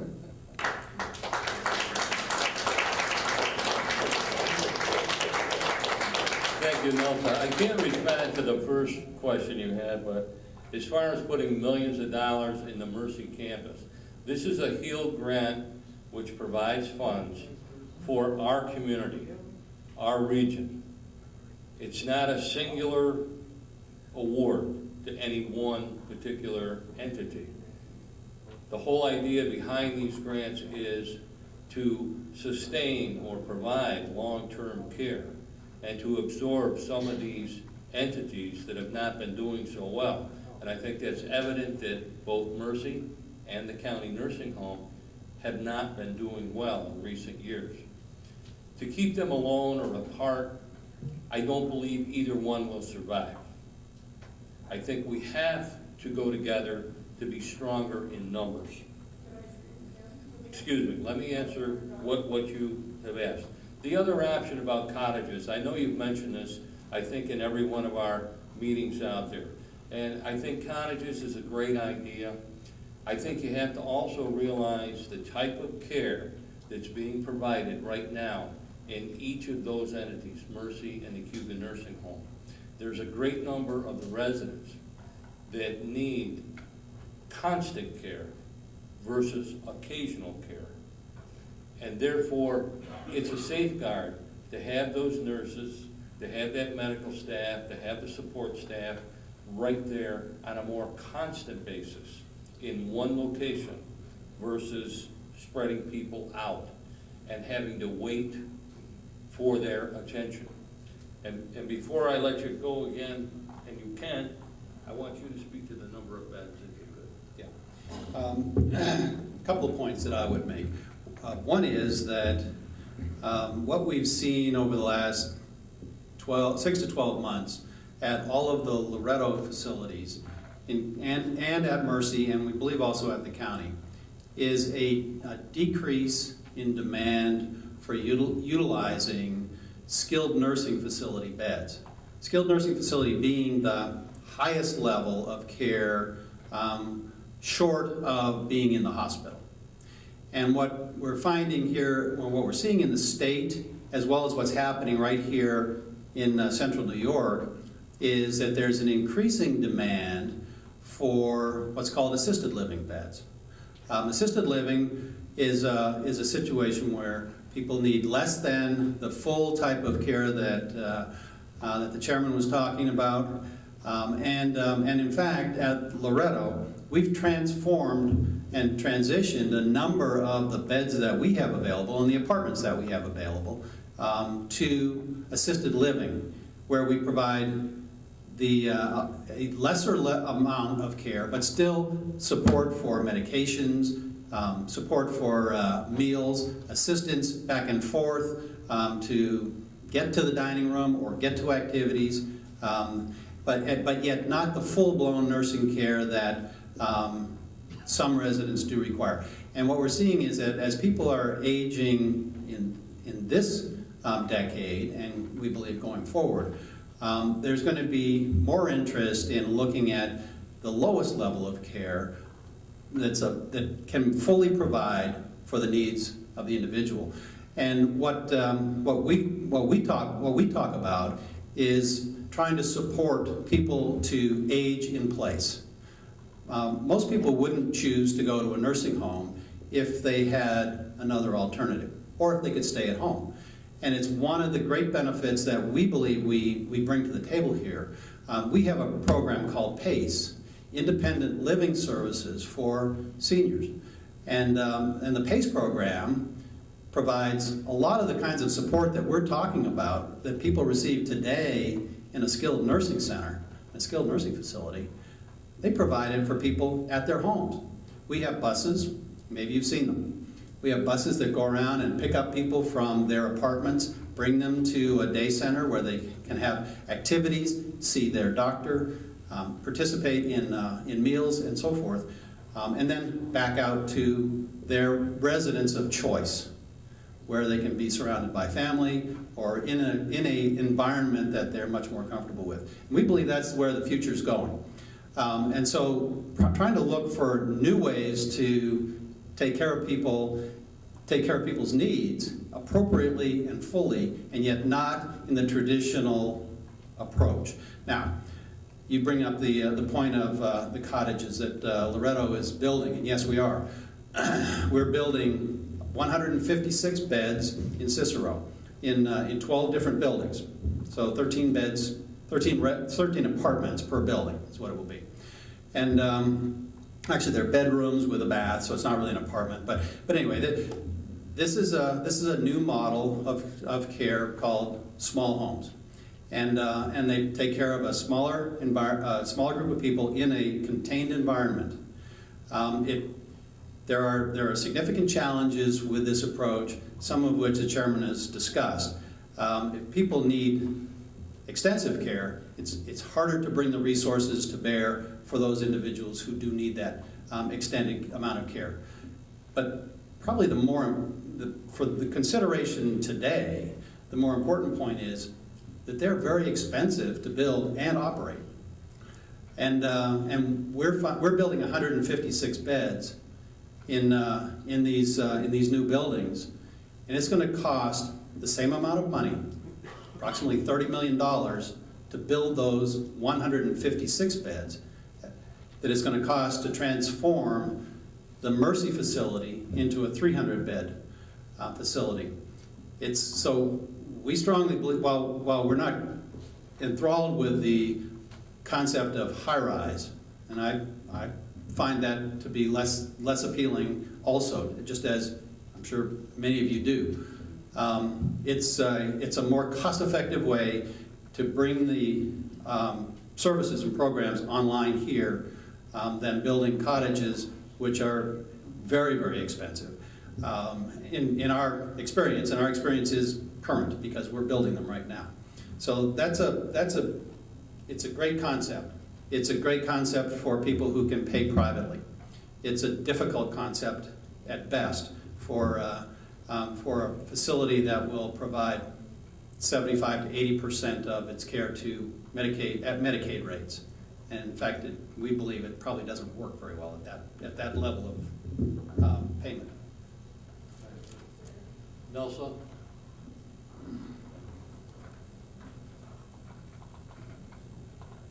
Okay, just for Loretta's information, I am the retired director of Cayuga County Office for the Aging. I'm well aware of censuses, levels of care. I also know there's no money out there to keep people at home. That's why people go to nursing homes, because Medicaid will pay for nursing home where they won't pay to help keep somebody at home. So I'm a firm advocate for keeping people at home as long as possible. It doesn't address that we will be down 77 beds at a time when seniors are increasing in number. And Nancy, would you mind joining me for this piece? Okay, all right, she's not prepared to speak, she said. We know that by 2015, 25% of this nation's population will be 65 and over, and that the 85 plus is the highest rising population. Our numbers going into a nursing home is not going to lessen. I'm well aware of what all the lower services are, and we always strive to keep people at the lowest level of care. Whether that's at home or we have lots of subsidized senior housing that we're providing help in their homes. I know Bluefield Manor, which is a private entity. Many of those people are already receiving 24-hour care paid for privately at home. I'm well aware of what all the lower levels are. I'm very concerned that we will not have adequate services in a very short time, and that somebody's going to come back and ask Cayuga County to build another nursing home. Because what was not mentioned in the history was that the reason it got built to begin with was because there were not enough beds. You did not go back far enough in the history, because the old Cayuga County nursing home or infirmary, whatever you want to call it, the old county home, and that all those people were transitioned to Mercy when Mercy was first built. It did not have enough beds in the long term. Therefore, our legislators that preceded all of you made the decision to build Cayuga County Nursing Home, because we had seniors who were backed up at Auburn Memorial Hospital for a minimum of 1 year, and many of them 2 years, the first 80 residents that came to that nursing home. I don't want to see that history repeated, because we did not have the foresight tonight to not decrease beds. I am not opposed to a merger. I say keep the beds we already have. I say keep Cayuga County Nursing Home, and I guess I know I'm over my 2 minutes. Thank you.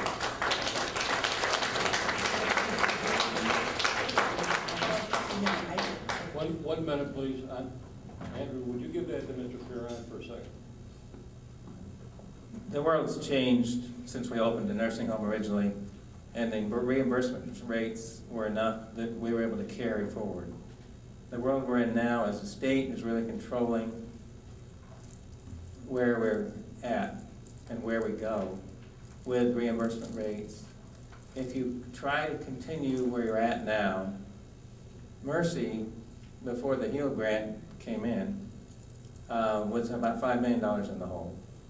And $5 million of the HEAL grant actually went back to the state of New York to pay them because their rate is so low. That's why they owed money to New York State. A rate of $130 a day is not sustainable, and basically, if you don't move forward, you may not have Mercy at all and lose 220 beds instead of the losses that we're talking about now.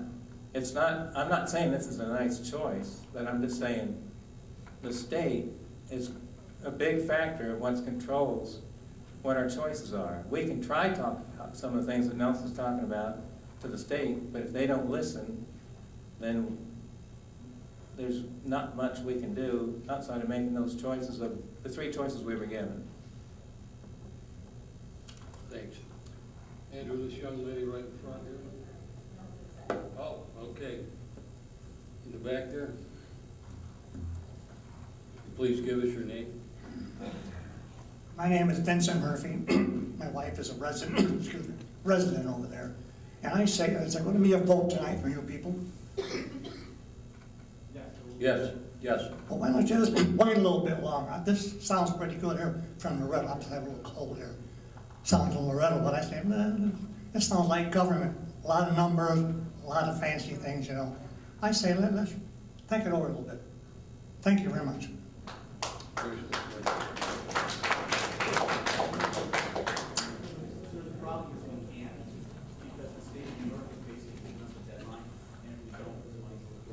A deadline for what? A deadline to make this decision and to have this in place. Well, yeah, I know you gotta make a decision. Is it made tonight?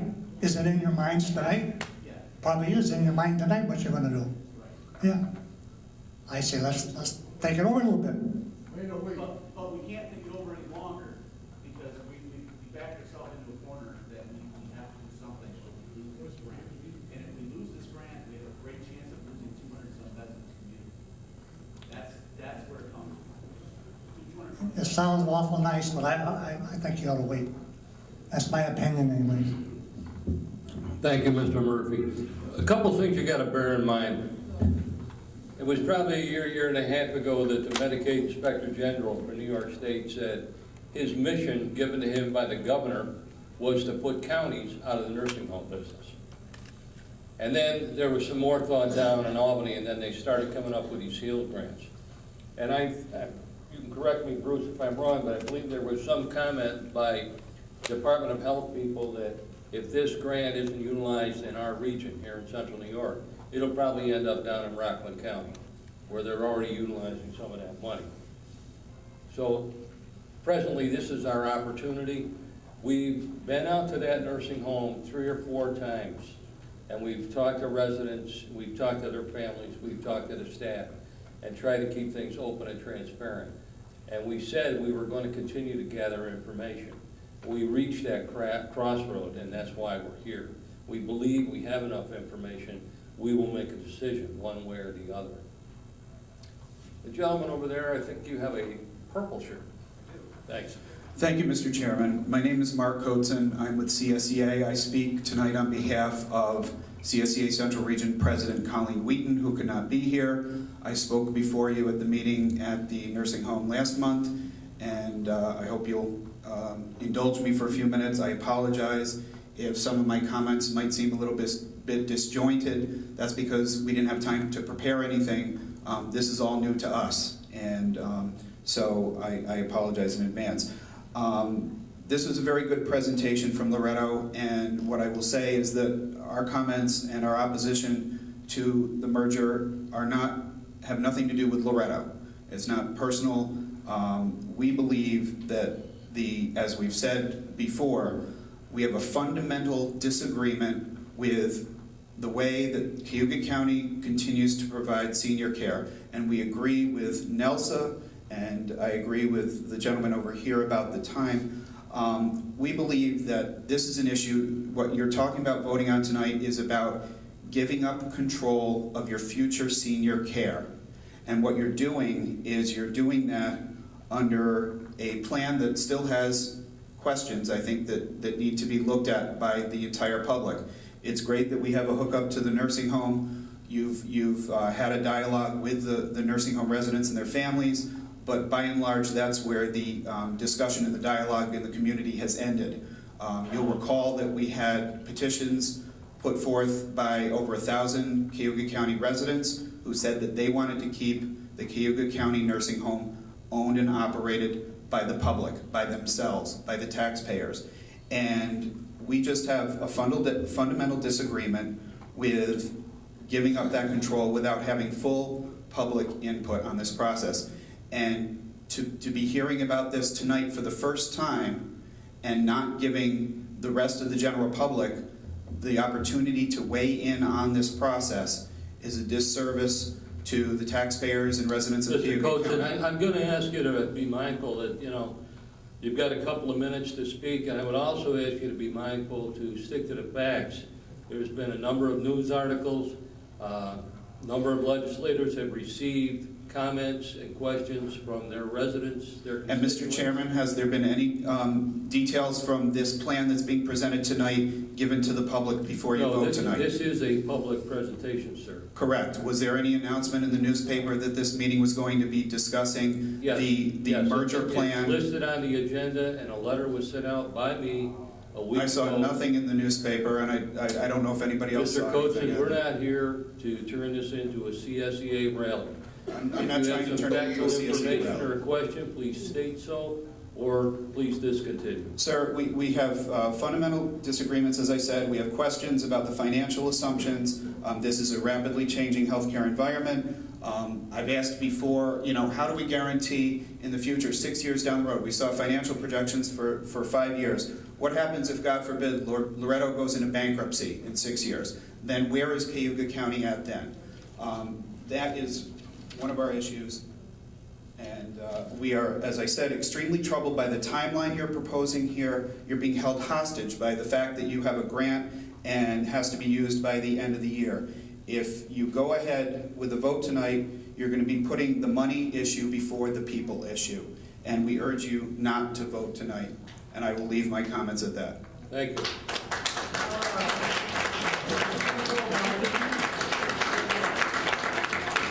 I'd like to say something that I said at the very beginning of this process when we went out to the nursing home, and I've said to my colleagues a number of times, this is a very heart-wrenching decision to make. If it was only about numbers, it's easy.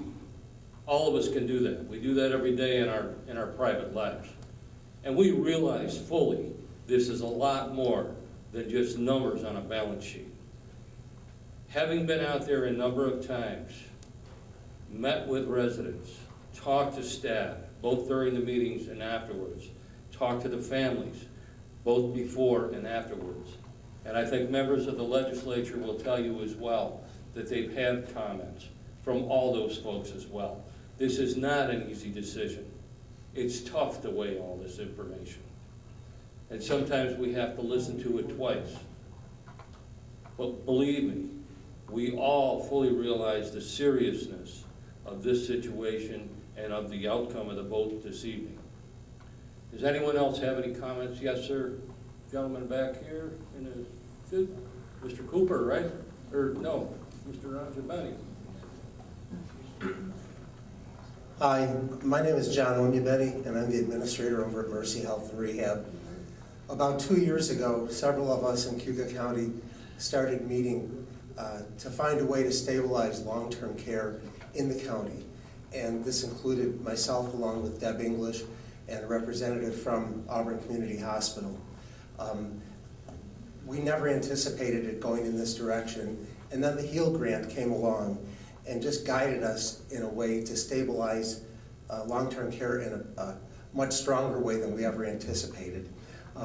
I think that combining our facilities into a new entity in a fully renovated building is a wonderful opportunity for all the residents of Cayuga County who are currently receiving care and services in our long-term care facilities, and everybody who will need those services in the future.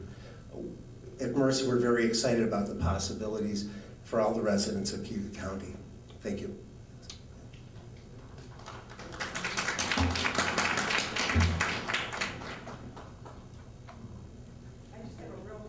Sure. Is there enough beds for all of the residents at Cayuga County Nursing Home to be over to Mercy? The new entity, sorry. Yes, there will be. Mercy is currently running, Mercy for the last 6 months almost has been running about 200 residents per day.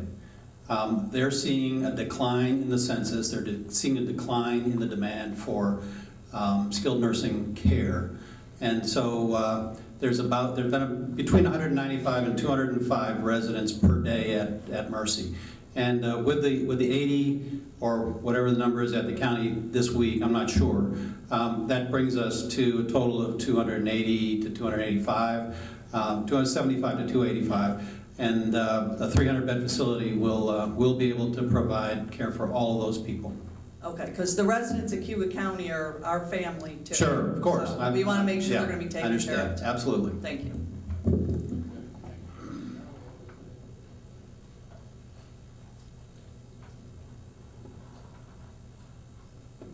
My name is Carol Fordyce, and I'm a senior in Cayuga County.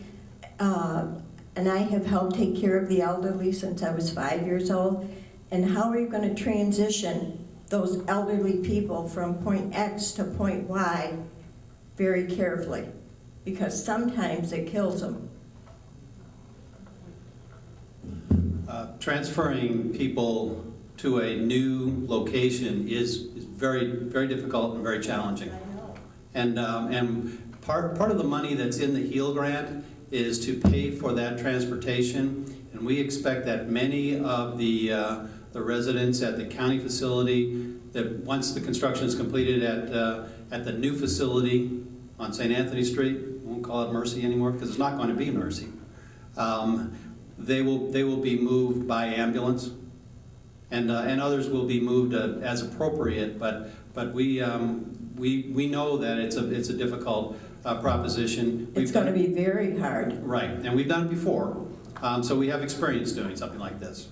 And we know that we have to make sure that we provide not just an appropriate level of care, but a little more than that to make sure that people successfully survive the transfer and get settled into their new home in the new facility.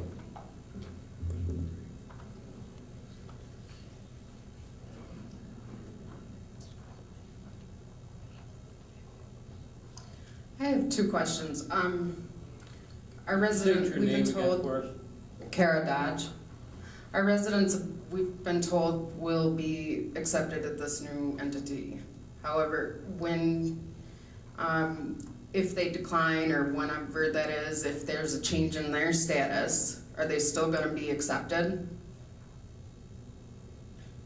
Well, what we'll go through is a plan with the staff at the county and the people that they care for. And in particular, we'll go through a plan for every resident at the county to determine whether or not they want to move to the new facility, and if not, where else could we place them that would be appropriate and acceptable to them. And that's part of what constitutes a closure plan of a facility that the Department of Health in Albany requires us to submit to them and have approved. And there's a very specific set of tasks that need to be carried out that really focus on the needs and the desires of the resident in that transition process. And so it's going to be... But I'm talking after the transition. Once they're at... Once they say they've all moved over to the new facility. And there's then what's a your change question? in their status. Are they going to be still accepted there? Or is that, agreement? No, once they've moved into the facility, they will stay there. And my next question is that as long as they want to stay there. There's a $15 million need to create this. Where's that coming from? It's going to come from a bank mortgage, the balance of the construction money.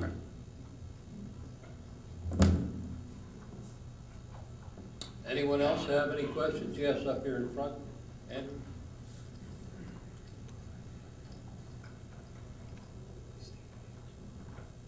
My name is Sandy Holmes, and I have to address to Mr. Chapman and first. I've been to your meetings at the nursing home, and you indicated a few minutes ago that you've listened to all of our, all our concerns and and you've taken everything and put it in a pot and stirred it up and decided which was best. To the best of my knowledge, I never heard anybody at the nursing home say, "Yay, this is a great deal." To me, it was all negative about it.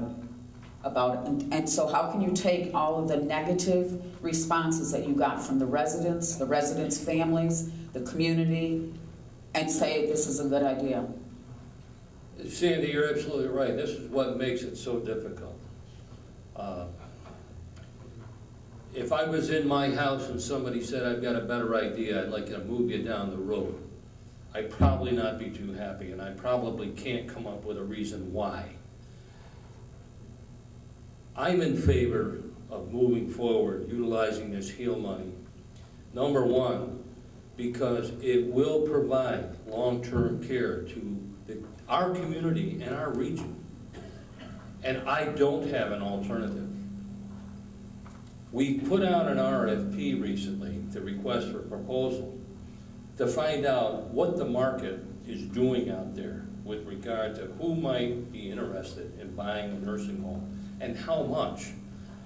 We had a number of people respond. We don't have a dollar figure. Looking back on this side of the road again, utilizing this HEAL grant gives us an opportunity to have local input, to have a say. We can say to Loretto, we're not happy with this program, or we think some changes ought to be made. If we go the other way, we have nothing to say. We have no guarantees. No one's going to guarantee the future. We all know that. We might not be here tomorrow. I believe this is best for the majority of people. Each of us here in this legislature has to consider the nearly 80,000 people in our community called Cayuga County. And I think that's why a number of us are probably going to advocate for taking this road. It's not an easy decision. I don't expect anybody to pat us on the back. It is going to take time, and it's going to be hard. As I said before, if it was just about the dollars and the cents, it's easy. But we did listen to you, to friends, to residents out there. And it wasn't taken lightly. It's a very difficult thing to measure. I don't know what else to say. It's a decision that has to be made. We're in the position to make this decision. Whether it goes up or goes down, I don't even know yet. We'll have to wait and see. What else, Sandy? Mr. Buchanan, could I ask you, what is the financial advantage of Loretto taking this over? Sure. Right. What are your profits? Oh, for Loretto? Loretto will be able to spread its overhead, the overhead services that it provides, like accounting and other services like that, over another organization, so an additional organization. So it helps to make Loretto more efficient. There's no bottom line profit for Loretto, but what it will do is it will ease the burden on all of the facilities under the Loretto umbrella, because we'll share collectively in some of those overhead type services. The cost of providing benefits for 2,000 employees will now be the cost of providing benefits for 2,250 employees or so. And so that allows us to buy those benefits less expensively than we might otherwise. There are a number of other examples like that that will allow us to have the economy, spread the economies of scale over all of the Loretto facilities, including the new facility here in Auburn. And what that brings us back to is a stronger, financially more viable organization that serves not only the Syracuse community, but this community as well. And we believe that's critical going forward, to have a larger group of nursing homes come together to assure that they can all be successful in the future, rather than standing alone and having to make your way on your own. And we've seen in hospitals. Hospitals are grouping together. We've seen nursing homes in other communities as well grouping together so that they can take advantage of that. And I mentioned negotiating with the managed care companies as well. All of the Medicaid business in this state is going to be moved to a managed care model, which means that the managed care companies, the Fidelis or the United Healthcare, Aetna's, will be responsible for managing the dollars associated with providing care to Medicaid beneficiaries. When that comes about, in about 3 years from now, we want to be as prepared as we can to negotiate as strongly as we can with those managed care companies, because they're going to want to try to bring the amount of money that they pay down as low as they can, and a single entity is going to have a lot more difficulty dealing with that large insurance company that's a national company than a larger local organization, because we can say to them, well, we need the rate in Auburn, but we also need the rate in several other places around central New York, and they have to take that into consideration as they negotiate those rates. So we think that there's a lot of opportunity like that will help all of the organizations benefit from the combination of facilities. And so the benefit to Loretto is that there's another facility to share some of that overhead cost, and it'll allow us to be financially more stronger and a better partner with this community to assure services are provided here on into the future. Loretto is not going to take dollars out of this community. The dollars that are generated here stay here. And just like for all of our other facilities, the dollars that are generated in our other facilities stay in those facilities. And they help to provide better service and better care in those services. So if we can keep more dollars, it's better for the local facility than otherwise. Other questions, comments? Lance? Oh, Ms. Hickman, please. Mr. Chairman and Sandy, I'd like to offer 2 other answers to your questions, gently and courageously. My constituents.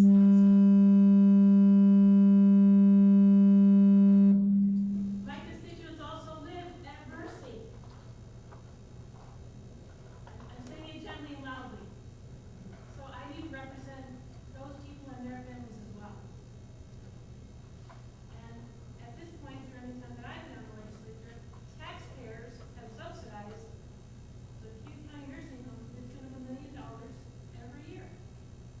That's your taxpayer dollars that other people in the community aren't benefiting from. So there's some other issues that we're having to think of and be very careful about, because I'm sorry that the residents of the Cayuga County nursing home aren't the only residents that we have to think about. We have a moral obligation to think of all of us.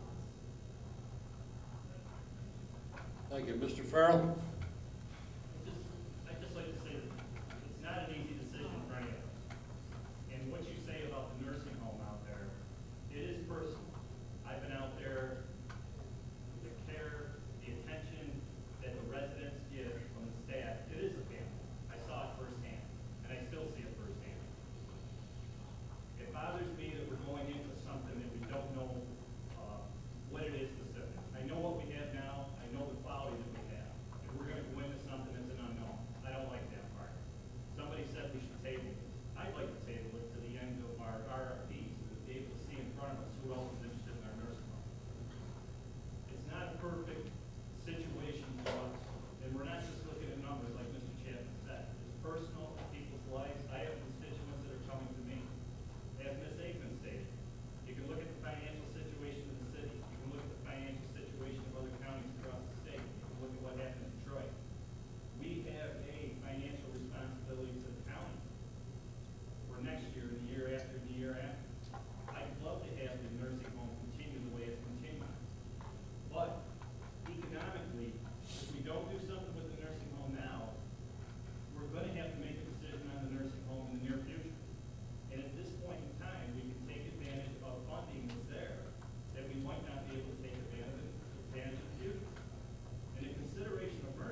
Thanks. Lance, and then Sister. I'm Lance Robson. I guess we've talked here about the residents and so on. I just would like to go back for a moment to Mr. Buchanan, to the slide regarding that all of the employees would have a position. Just to clarify, that's both facilities, supervisory, nursing, housekeeping, administrators, everyone you feel that's currently employed by the two facilities is going to have a job under this new entity? Yes, absolutely. Okay, thank you. Sister Pat.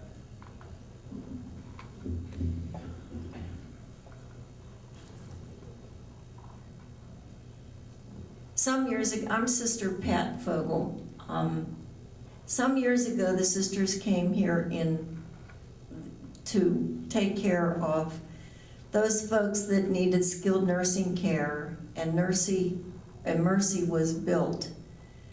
Tonight, we're in a different situation because there are still people that need taken care of. Now, what can we do about it? The sisters thought very, very long and hard about what's happening at Mercy because we can't continue the way it is now. So as one of your good people, and all of you are struggling with, we struggled the same way. And the struggle is that if we don't do something, what's going to happen to Mercy? It will go into receivership. And we all know what that means. So where are these dear people going to go? And the only way that the mission can continue is if we collaborate and make this work. And sometimes if we make decisions on fear, we really don't make good decisions. So I think, you know, we can build this, we can go on, we can make something really, really great out of these two facilities or three facilities coming together. And one time somebody told me a long time ago, if you always do what you've always done, you only get what you always got. So let's think about how we can make this all work together, because that's what the sisters did many years ago and want that to happen now.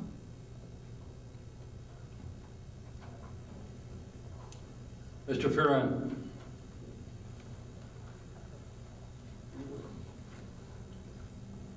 I was interested in Mr. Buchanan expressing a little bit of thought related to understanding each floor becoming, in a sense, a community.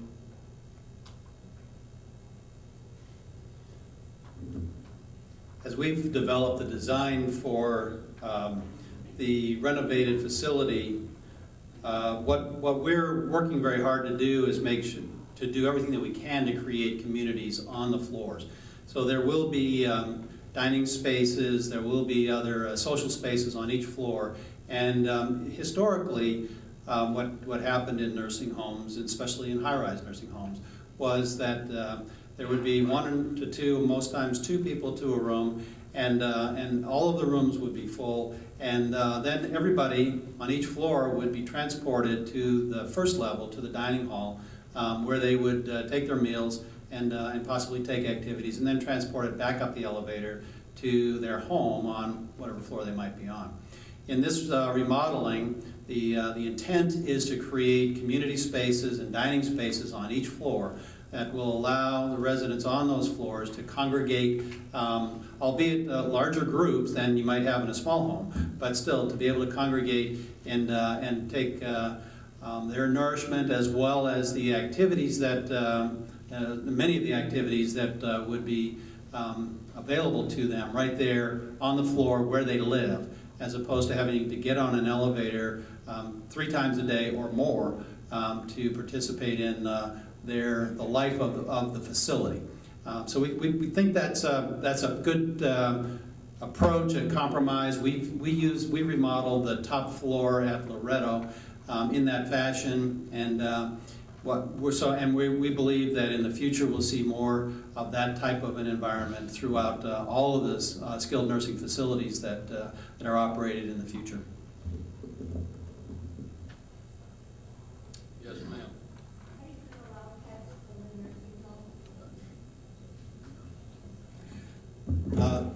Yes.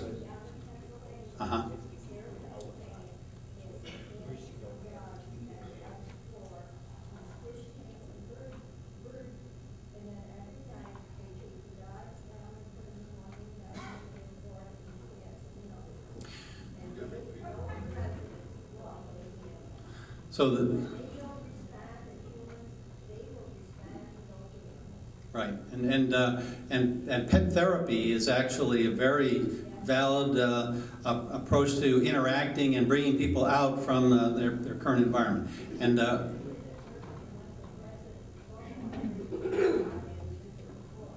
I'm not sure what's going on at Mercy right now as far as having animals in the facility, although I know that they do allow them. And but certainly as a Loretto facility, we would encourage people to have to bring their pets in. We won't have a space for them to live in. We won't be able to do that, but we will support and encourage people to have their pets come visit them as frequently as possible. And we'll also have other dogs and other animals that will come to the facility regularly to visit all the residents, whether or not the resident actually has in their family has a pet themselves.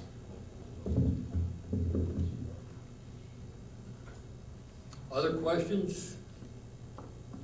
Way in the back.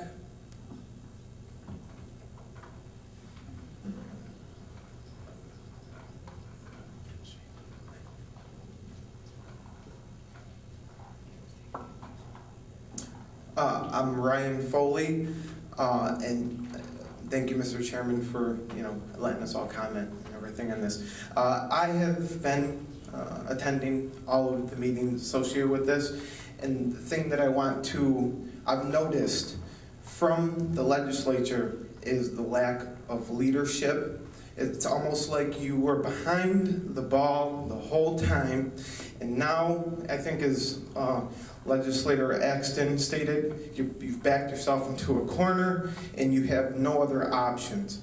There are still several questions, major concerns from these citizens that have not been answered.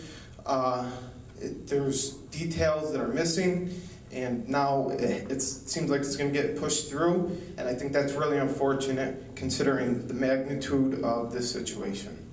Thank you. Mr. Foley, I can appreciate your perspective, not having been in attendance at all our meetings, and understanding and hearing all the information that has been presented. Before anybody makes any kind of a decision, there's always that one more question: what if, suppose, could we, would we, what if something else comes along? And I think we all know, operating our own households, our own lives, we all reach a point where we believe we have enough information to make a credible decision, and we'll live with that. So thank you for your comments. Anyone else? Mr. Lattimore. Mr. Chairman, I'd like to thank you and Hans Petcher and Mr. Didio for weeks and weeks of investigating this, but I sat around all the legislators today. St. Joe's is merging with CHE Trinity Health. It was formed in May. It's a Pennsylvania-based Catholic Health. East merged with Michigan-based Trinity Health. The combined system generates annual operating revenues of about $13.3 billion and has assets of about $19.3 billion. I don't know whether Loretto has that much, but partners, it's very important who we partner with. And I agree that we have to do everything for the whole. This county provides a jail which houses, clothes, feeds our prisoners to the tune of $5 or $6 million. So we do assert a lot of assets towards housing and feeding and caring for others. I would not want it to be said that this county legislation did this because of money issues. At one time, the nursing home made money. As I said, the prior good-willed legislators might have paid off the debt on the nursing home, which created a change in our rates. But I just want to say that, I'd like to thank the chairman and Hans and Mr. Didio for working hard and bringing this partnership here today, but I don't know whether it's the right partnership. So I just want to throw that out. Thank you. Mr. Lattimore, is there anything else that we could clarify?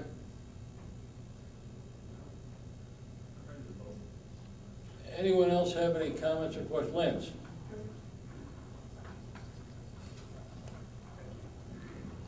Lance Robson again, just to follow up on what Mr. Buchanan said about every floor being a community.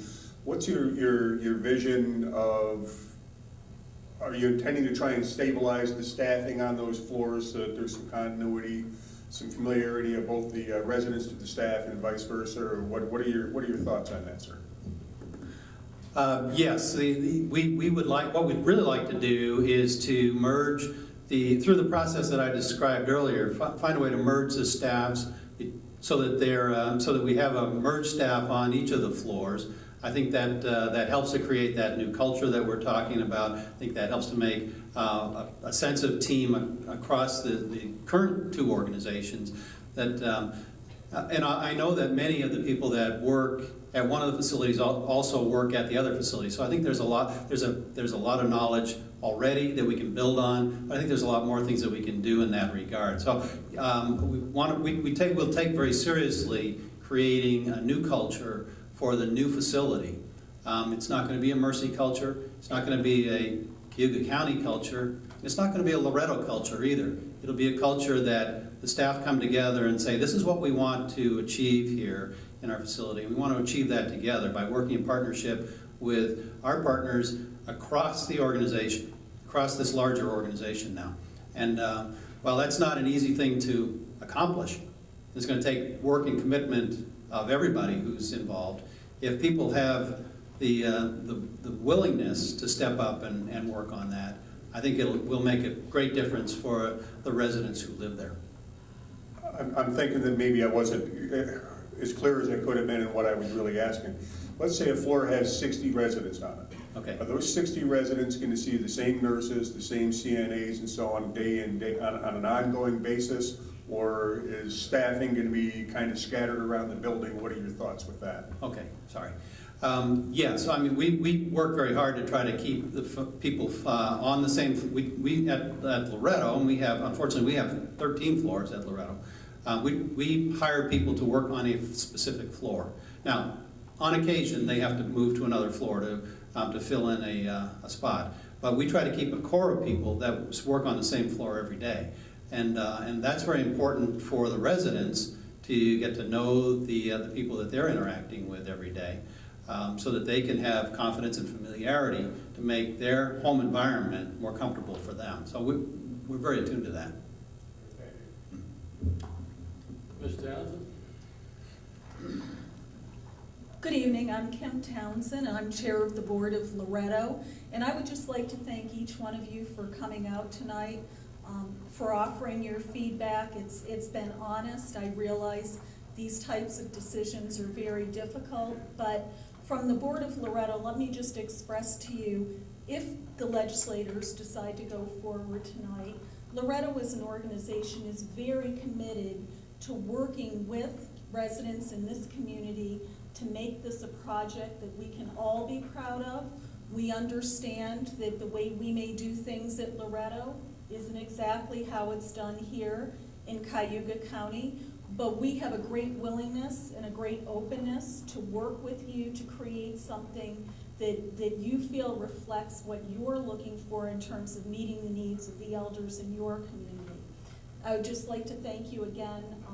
It's been a great dialogue. It's been very good to hear your feedback, and I think if we decide to go forward, it's going to be really helpful to us as we put this project together. Thank you. Any other comments or questions? Mr. Perrin?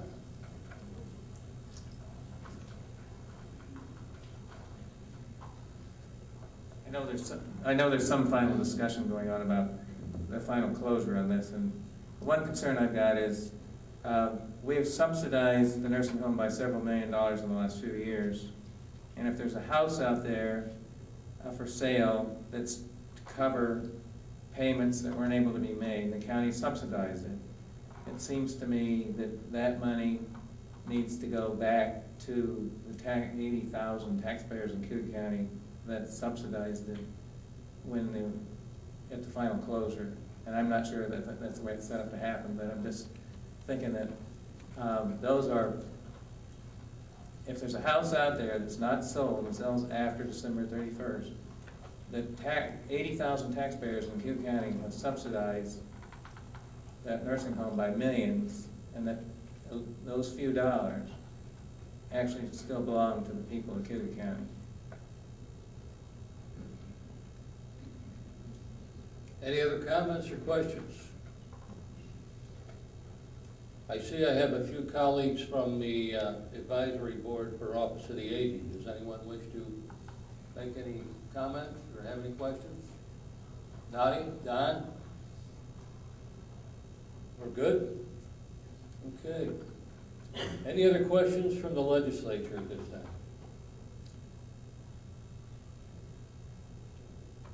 Okay, if not, I will call on Mr. Petcher.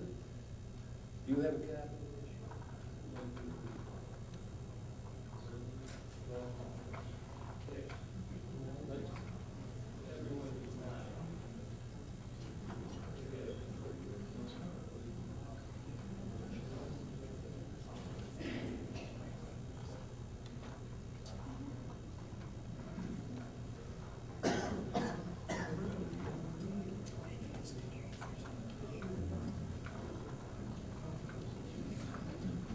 I'm going to ask our legislative clerk, Sheila Smith, to read the resolution that would be proposed by Mr. Hans Petcher, and then I will ask for a second. Approving the county's participation in the HEAL 21 funding grant to Mercy Health and Rehabilitation Center, authorizing the chairman of the Cayuga County Legislature to negotiate and execute a transfer agreement between the County of Cayuga, a new corporation yet to be created, Mercy Health and Rehabilitation Center, and Loretto Management Corporation, along with the execution of any and all documents required to implement the intent of this resolution. Whereas the Cayuga County Legislature has collaborated with community stakeholders in the long-term care arena since August of 2011 to plan for the future of Cayuga County Nursing Home, and whereas the Cayuga County Nursing Home has not been able to exist the past several years without subsidies. And whereas during the 2011 year, representatives from Auburn Memorial Hospital, Mercy Health and Rehabilitation Center, and Cayuga County met to discuss all matters relating to the consolidation or reconfiguring of business strategies and clinical services to better meet community needs on long-term care services. Whereas New York State 2011-2012 final budget, NYS HEAL 21 funds, secured funds to provide resources to uniquely situated hospitals, nursing homes, clinics, and home care providers to reconfigure business strategies and clinical services to better meet community needs on long-term care services. And whereas the REDS group was hired by Cayuga County Legislature in July 2012 to provide the Cayuga County Legislature with an analysis of operational issues related to the use of New York State HEAL monies to close the Cayuga County Nursing Home, merge with Mercy Health and Rehabilitation Center, and to provide alternatives for Cayuga County Legislature. Whereas the REDS group made formal presentation of its analysis to the Cayuga County Legislature on August 28, 2012, and it recommended that the Cayuga County Nursing Home merge with a not-for-profit entity.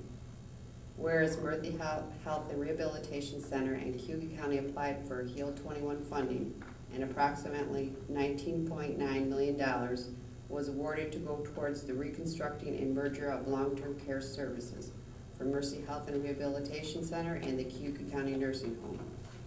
Whereas the HEAL 21 grant was executed by the Department of Health in December 2012 and approved by the New York State Comptroller in January 2013. And whereas between June 2012 and July 2013, several meetings were held at the Cayuga County Nursing Home for residents, families, and employees on the subject of selling or merging the Cayuga County Nursing Home with another entity. And whereas on July 23, 2013, Loretto Management Corporation made a presentation to the Cayuga County Legislature of its reasons for supporting the creation of a new corporation and the transfer of beds of Mercy Health and Rehabilitation Center to to the new corporation which would operate the Cayuga County Nursing Home under a new non-profit structure, develop business strategies and clinical services to better meet community needs on long-term care services by the collaboration of the three entities. Whereas Loretto Management Corporation will be the sole member of the new corporation, which will consist of a board, the majority of which shall be Cayuga County residents, and whereas Loretto Corporation has a proven track record of providing consistent care over the last 87 years to the community it serves. Whereas the transitioning the Mercy Health and Rehabilitation Center beds and the Cayuga County Nursing Home Operating Certificate into a new corporation keeps nursing home beds in the community. It is an opportunity to deliver care, brings in a multi-million-dollar construction project, retaining jobs, and addresses the long-term nursing home care services in the community. Whereas the Cayuga County Legislature believes that it is in the best interest of the residents of the county, the residents of the Cayuga County Nursing Home, its families to participate with Mercy Health and Rehabilitation Center and Loretto Management Corporation in the HEAL 21 funding and the transitioning of care into a new corporation. Now therefore be it resolved that the Cayuga County Legislature approves its participation in the New York HEAL 21 initiative and thereby authorizes the transfer of operation and control of the Cayuga County Nursing Home into a new corporation and the transfer of nursing home beds to the new corporation from the Cayuga County Nursing Home facility. And be it further resolved that the chairman of Cayuga County Legislature is hereby authorized and directed to negotiate and execute a transfer agreement with the Loretto Management Corporation, the active parent, and any other agreements required to implement the intent of this resolution. And be it further resolved that the Cayuga County Legislature agrees that Loretto Management Corporation will establish a new corporation, and Loretto Management Corporation will submit to the Department of Health an establishment certificate of need to the implementation of the HEAL 21 funding approved for Mercy Health and Rehabilitation Center. Mr. Petcher, is this the resolution you offer, and do you have any comments? Mr. Chairman, thank you for the opportunity to offer this resolution. And I'd like to mention that I'm doing this kind of with a selfish motive. I'm one of the older members of the legislature, and I don't know how long it's going to be, but I'm going to need somebody to take care of me. I'm by myself, as you all know, so. And I think it's in the best interest of the people, all the people of Cayuga County, that we now proceed with this, and I offer the motion as presented, and I ask my fellow legislators to support it. Thank you. Thank you. Is there a second for the motion? Mr. Didio's second. Is there any discussion on this resolution? Being that there is no discussion, I would ask that the clerks take a roll call vote, please. Yes.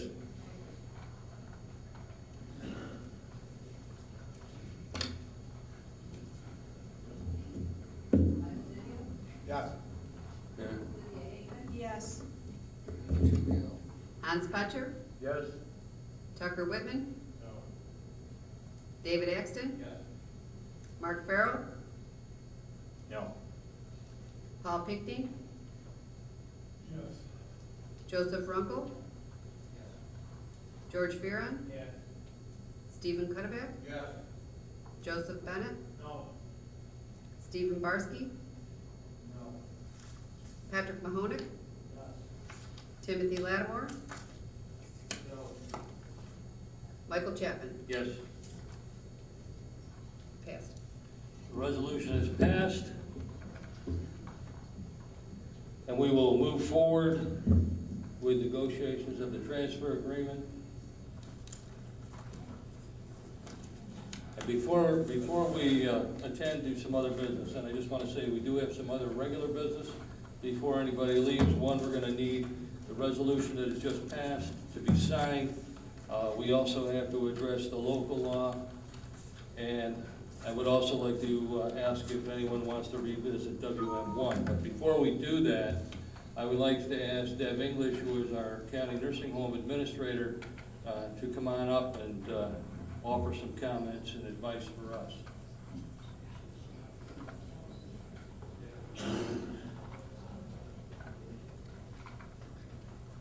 Mr. Chairman, members of the legislature, thank you for the efforts that you've placed in making this decision. I know for many people in this audience, it doesn't seem like enough care has been taken and enough time has been resolved to make this decision. But I can tell you, in meeting weekly with a number of people on this legislature, that they have agonized over this decision, that they have asked multitudes of questions and done a ton of research in order to make the decision the best that they could for this community. This is a sad day for us, though. Those of us who have worked at 7451 County House Road. That nursing home has been open for 29 years and 3 months. And we've done a great job. Those of you in this audience,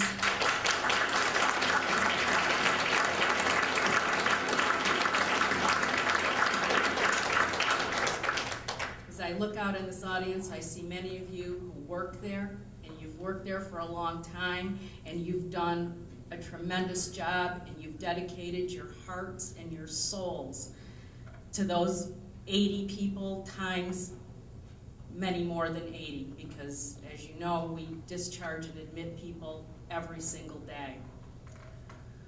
But you know what? A decision's been made, and now I'm going to ask you to do the hard stuff. We have proven over the years that we can operationalize decisions. And whether it's a federal mandate, whether it's a state directive, whether it's a decision made by this body, you make it work. You make it work for the people you care for. You make it work for your coworkers. And we're going to make it work this time. We don't have a big window to make it work. We have 4 months, but we're going to make it work. And we're going to start doing that today. Starting at 9:15 tonight, I'm going back to the nursing home, and we're going to start employee meetings. And we're going to meet tonight. We're going to meet all day tomorrow. I'm going to meet with the residents at 10:45 on Friday. We're going to have a residents council meeting. And at 3:30 on Friday afternoon, I'm going to meet with any families that would like to meet. Because one of the things we're going to do, I'm not going to pretend I have all the answers, because I don't. But what I want to do is I want to hear your concerns, because we've heard the big picture here, sort of. But now we got to turn it into what it means to every single person, every single resident, every single staff member, every single family, and we're going to make it work. So I hope you'll join with me in coming to those meetings tomorrow. They're posted at the nursing home. I want to hear your concerns. We're going to work hard this week. I am going to be on vacation next week, so before rumors start that I've disappeared somewhere, I'm going to take a little rest for a week and come back on August 5th, and we'll do what needs to be done. Mr. Chairman, wherever you are. You're behind me. Thank you very much, members of the legislature. Thank you.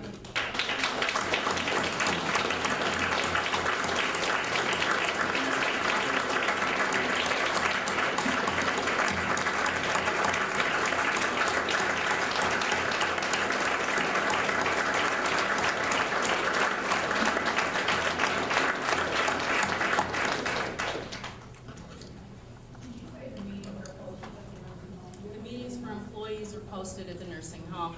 The meetings for the family is 3:30 Friday. Are they already posted? The meetings for the employees are already posted. I didn't know there were cooking. Because whatever was decided tonight would have to be discussed with the employees. As the employees know, I talk to them about everything every day. I don't know if I'm going to have a job, but for the next 4 months I have a job. Thank you, Deb, and that, Mr. Chairman, I'd like to just make one comment. nothing against Loretto, but, you know, your partners, St. Joe's, which is partnering with the CHE Trinity Health, they have an AA plus rating, bond rating. Would have been nice if the state allowed us to choose from a field of partners, but I guess we were told that Loretto was going to be our partner. Is that correct? That's correct, by the Department of Health. And I think we should talk to our representatives in regard to that, but. Okay, thank you, noted. Before I was interrupted, I just wanted to say that what Deb English has said to us tonight demonstrates why our county nursing home provided such great and exemplary service. Without her leadership and her dedication, we wouldn't have the level of care and the satisfaction for the residents. I hope going forward that our future partners have taken note of the success that we have enjoyed, and please consider her to be a part of that team for many years to come. We do have some additional business. Mr. Cuddeback has reminded me that we did close the hearing on the local law, and we will have to vote on JP4. Mr. Cuddeback? Chairman, after JP4, through the process. Thank you. Is there any discussion or questions on JP4? If not, all in favor? Aye. Any opposed? Thank you. The other item, I wanted to ask if anyone would like to resurrect WM1. At this time, personally, I'd like to see the appointment made to Ms. Anderson, and even though we would have to utilize perhaps a local law, if we wanted to raise the salaries, I think that's an exercise that the legislature should entertain. I will offer, what was it, WM1? Yes. As it was presented, I think it's very disturbing. Yes, I can. I think it was very disturbing and very disrespectful what we kind of did to her tonight. She has raised that office to a level that is incredibly high compared to what it was. Brought in a bunch of different things into that office, has created efficiency, created morale that just wasn't there. She certainly wasn't asking for a lot. She was just asking to be raised to the level that the past director was at. And we all know what a mess that office was, and she's just done a fantastic job. So again, I ask for support of that resolution just as it was presented. That way we don't have to revisit it next year.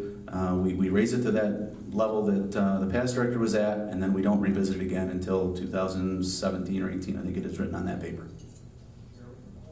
I'd like to second the motion and just make a comment. She's not just brought in a lot of better service, but she's also brought in a lot of dollars too. Mr. Cuddeback? Procedurally, that can't be accomplished, Mr. Chairman. That motion was defeated on the floor. It has to come back in a different form. Is that correct, Mr. Westfall? I had originally intended it to come back in a different form than as presented originally by WM1 or in WM1. How would I do this? Fred? I will amend that to $1 less than is in the resolution. And at one point in time, our rules made it where somebody had to reverse sides, and we changed that rule, and it doesn't exist anymore. So, Ms. Aikman? I was going to just share what George just shared. I believe there's a motion and a second on the floor. That's correct. Is there any other discussion? Roll call vote, ladies. This is to bring back WN1 minus $1 in the salary category.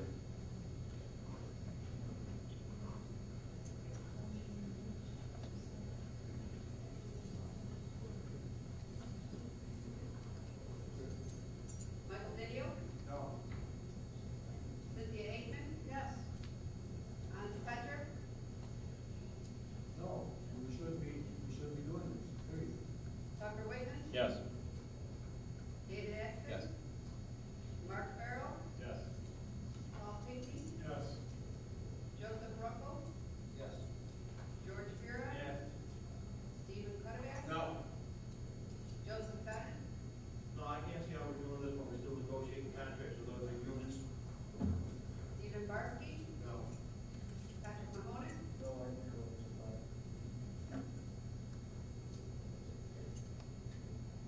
can call me. Timothy Lattimore? I was going with the chairman's offer. I got to vote no. Michael Chapman? No, it's defeated. I guess we'll take that back for further discussion at some other point. Any other business to come before the body? If not, Mr. Didio, I would entertain a motion to this. Motion to adjourn, we have a second, all in favor. Any opposed? Thank you very much. Thank you, ladies and gentlemen, for your patience this evening.